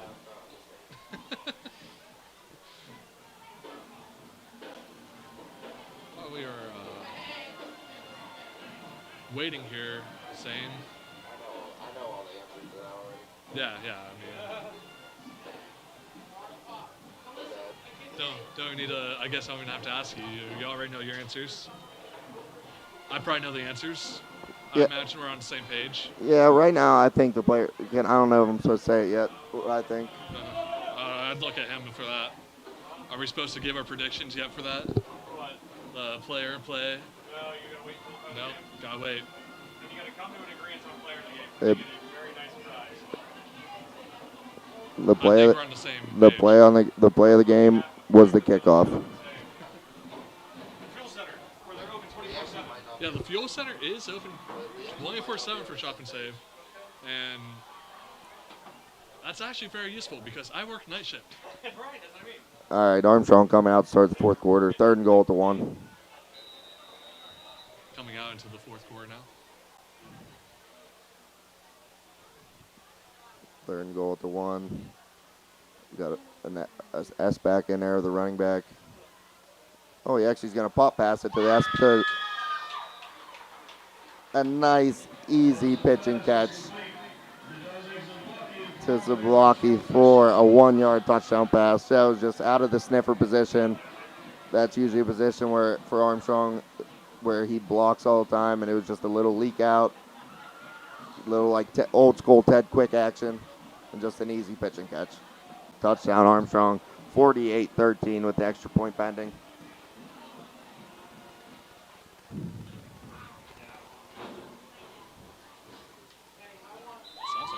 And it is good. 49-13 Armstrong with 11 minutes and 56 seconds left in the game. This game has quickly gotten out of hand, and the backup should be in the rest of the game here with a running clock.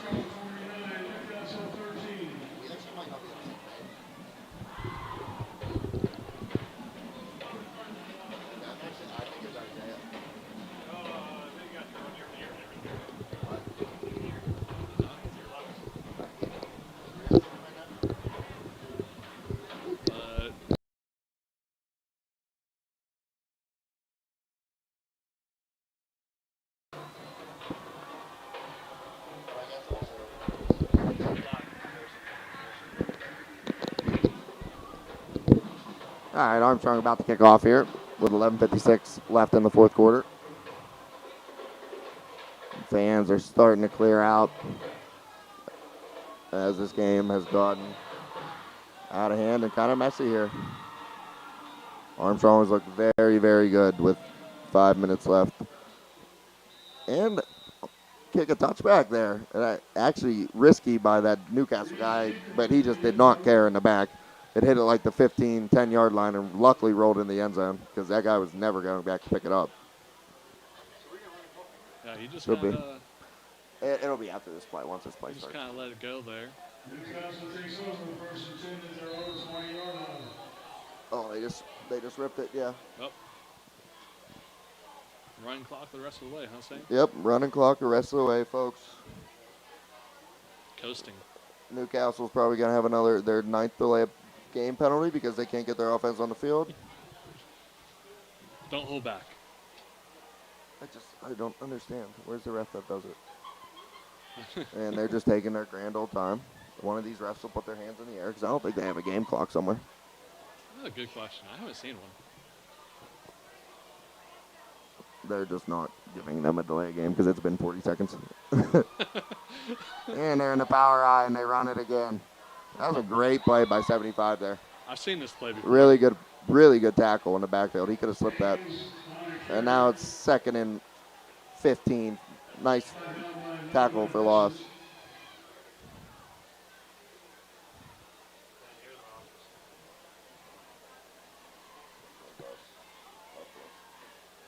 Left one's us.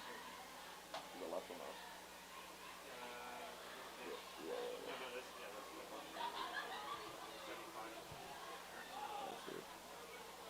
Second and 16 coming up. I think that's at 75. I can't really tell that number.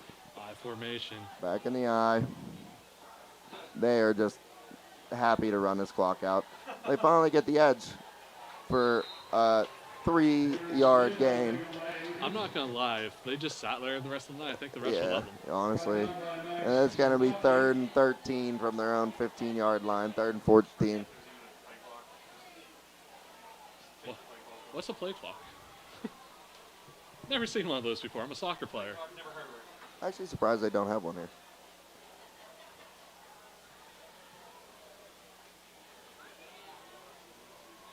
See, this is the point of the game, folks, where I try to give Joe as much blooper reel material as I can. Yeah. This whole game's going to make up like a whole... I have dove back into the simulation just for him. Wonder if Newcastle will try to air it out here for fun. They do. Drop back, 76 doesn't get blocked. Quarterback scrambles. He breaks 2 tackles. But too bad he had to try to break 9 more. That was one of his better 2-yard runs of his life, I'm not going to lie. That was a very, very good run by him.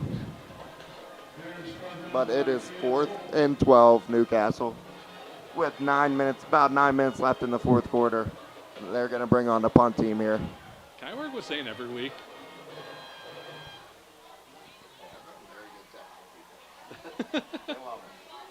No, it's a positive thing. I want to work with you. All right, curious how this snap is going to go. Probably low. It could go anywhere. Yeah, let me zoom in on it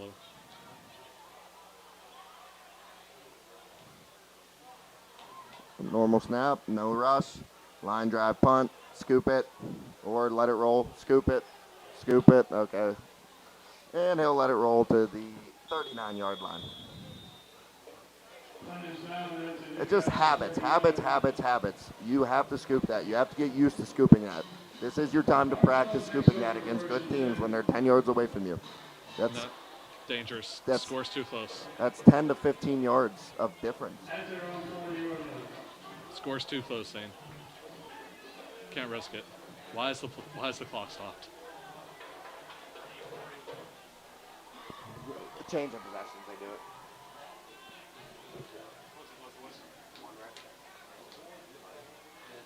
Both teams coming out into the field. Yeah, it looks like we got the backups for Armstrong.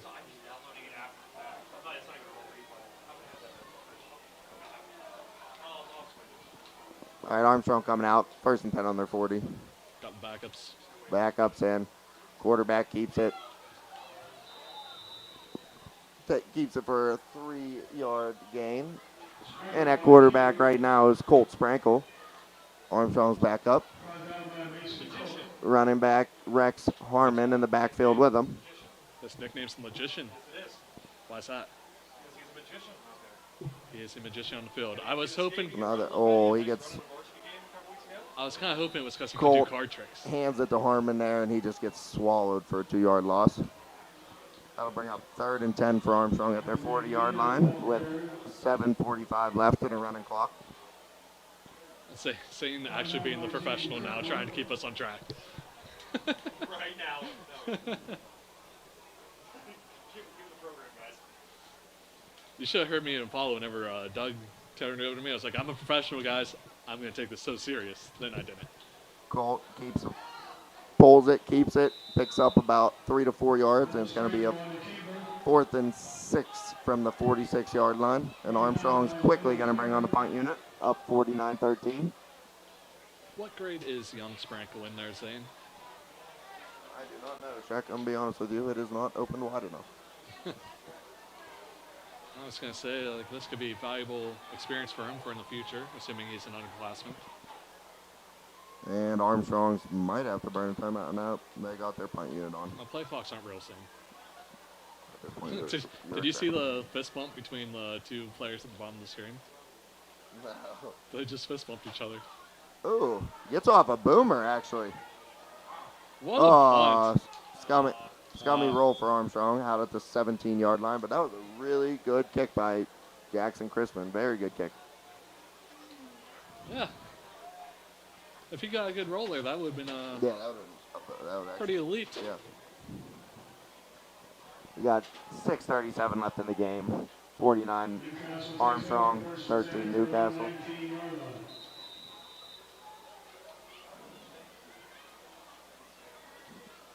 Newcastle continues to take forever to get on the field. It's a rolling clock. It's fine. Did the clock start? Yeah. The clock's going. Let them take their time.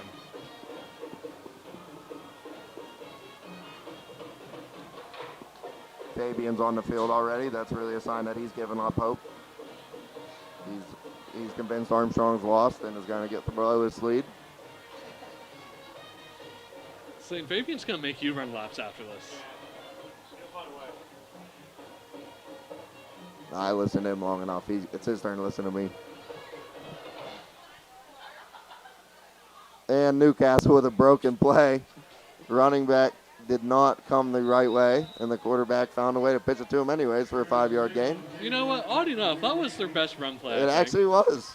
A nice 5-yard gain on a completely broken, I really appreciate how improvised play. How confused the quarterback looked holding the ball there to nobody. He just turned around and said, I'll pitch it to you anyways. 5 minutes, just over 5 minutes left in this game. Newcastle 2nd and 5 at their 24-yard line. Zane, you ready for the Sprankles post-game show? What?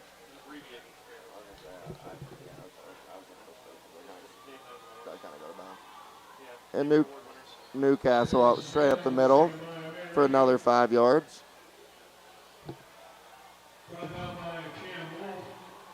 And it is a first down for Newcastle. 1st and 10 at the 28-yard line as this clock continues to tick.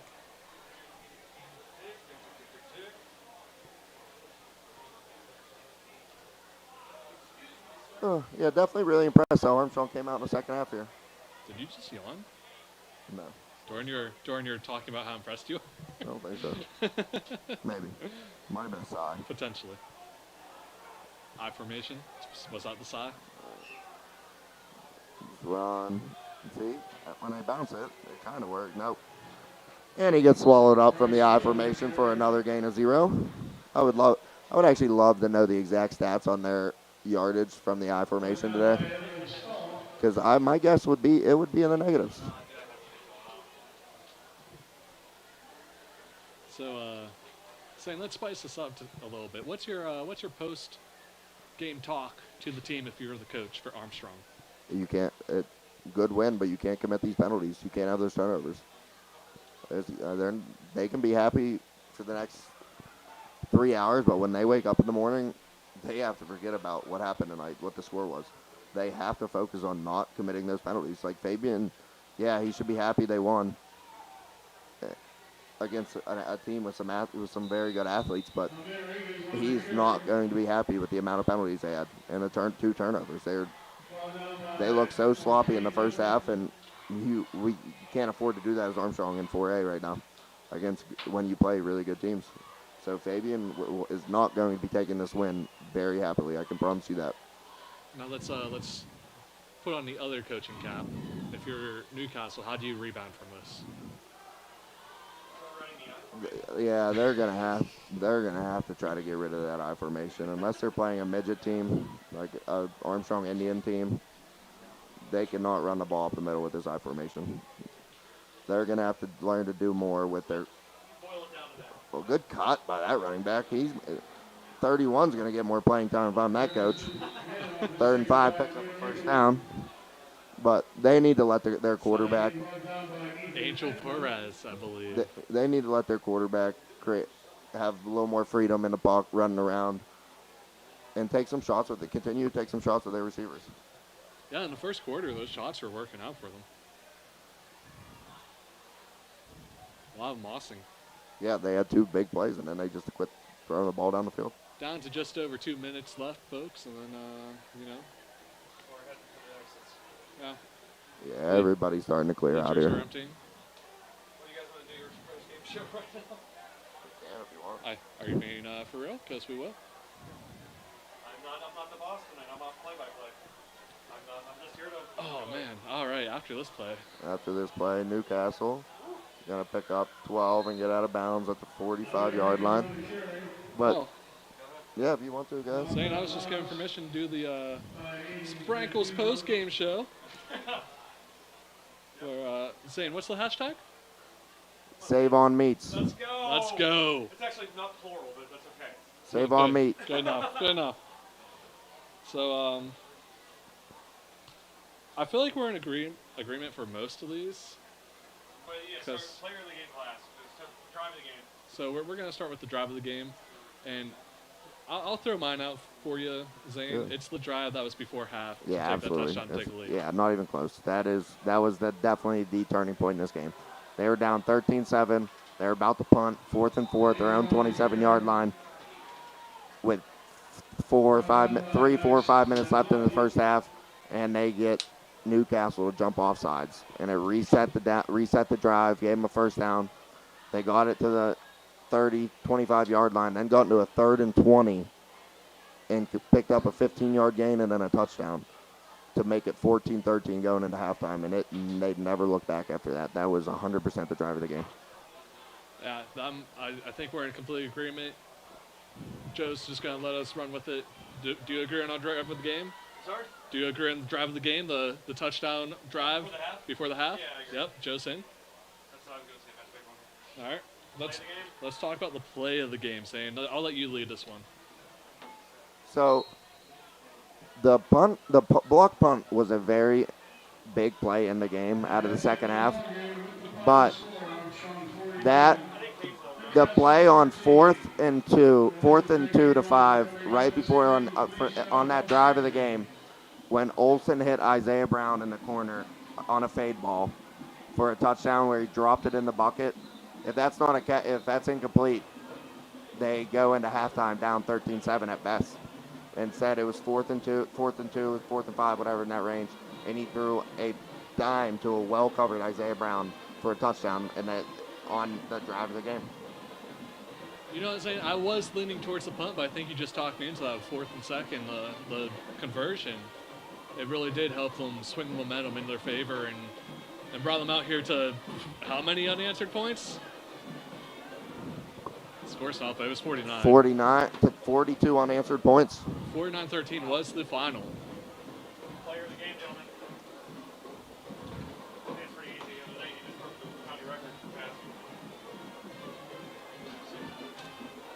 record. Player of the game. Thinking the guy who broke the record, Mr. Olsen at quarterback. Armstrong County passing record of all time.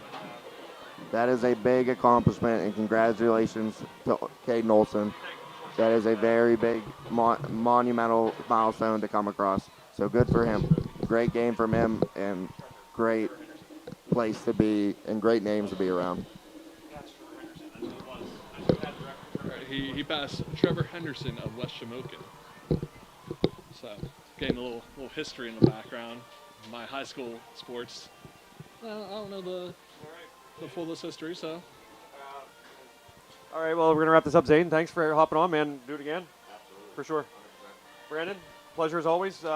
Thank you so much out there, folks, for tuning in. As always, we, not to steal our friend Ryan Sprankle's quote here, but we can't do what we do without you guys. But truly, you guys make this so much fun, and we truly enjoy broadcasting these games for you. I want to thank our sponsors again. You guys are tremendous, and without you, this isn't possible. So make sure, folks, when you are in need of one of our sponsors' goods or services, that you go to them first. That wraps it up one more time for Brandon Schreckengoss, for Zay and Dudek. My name is Joe Rhodes.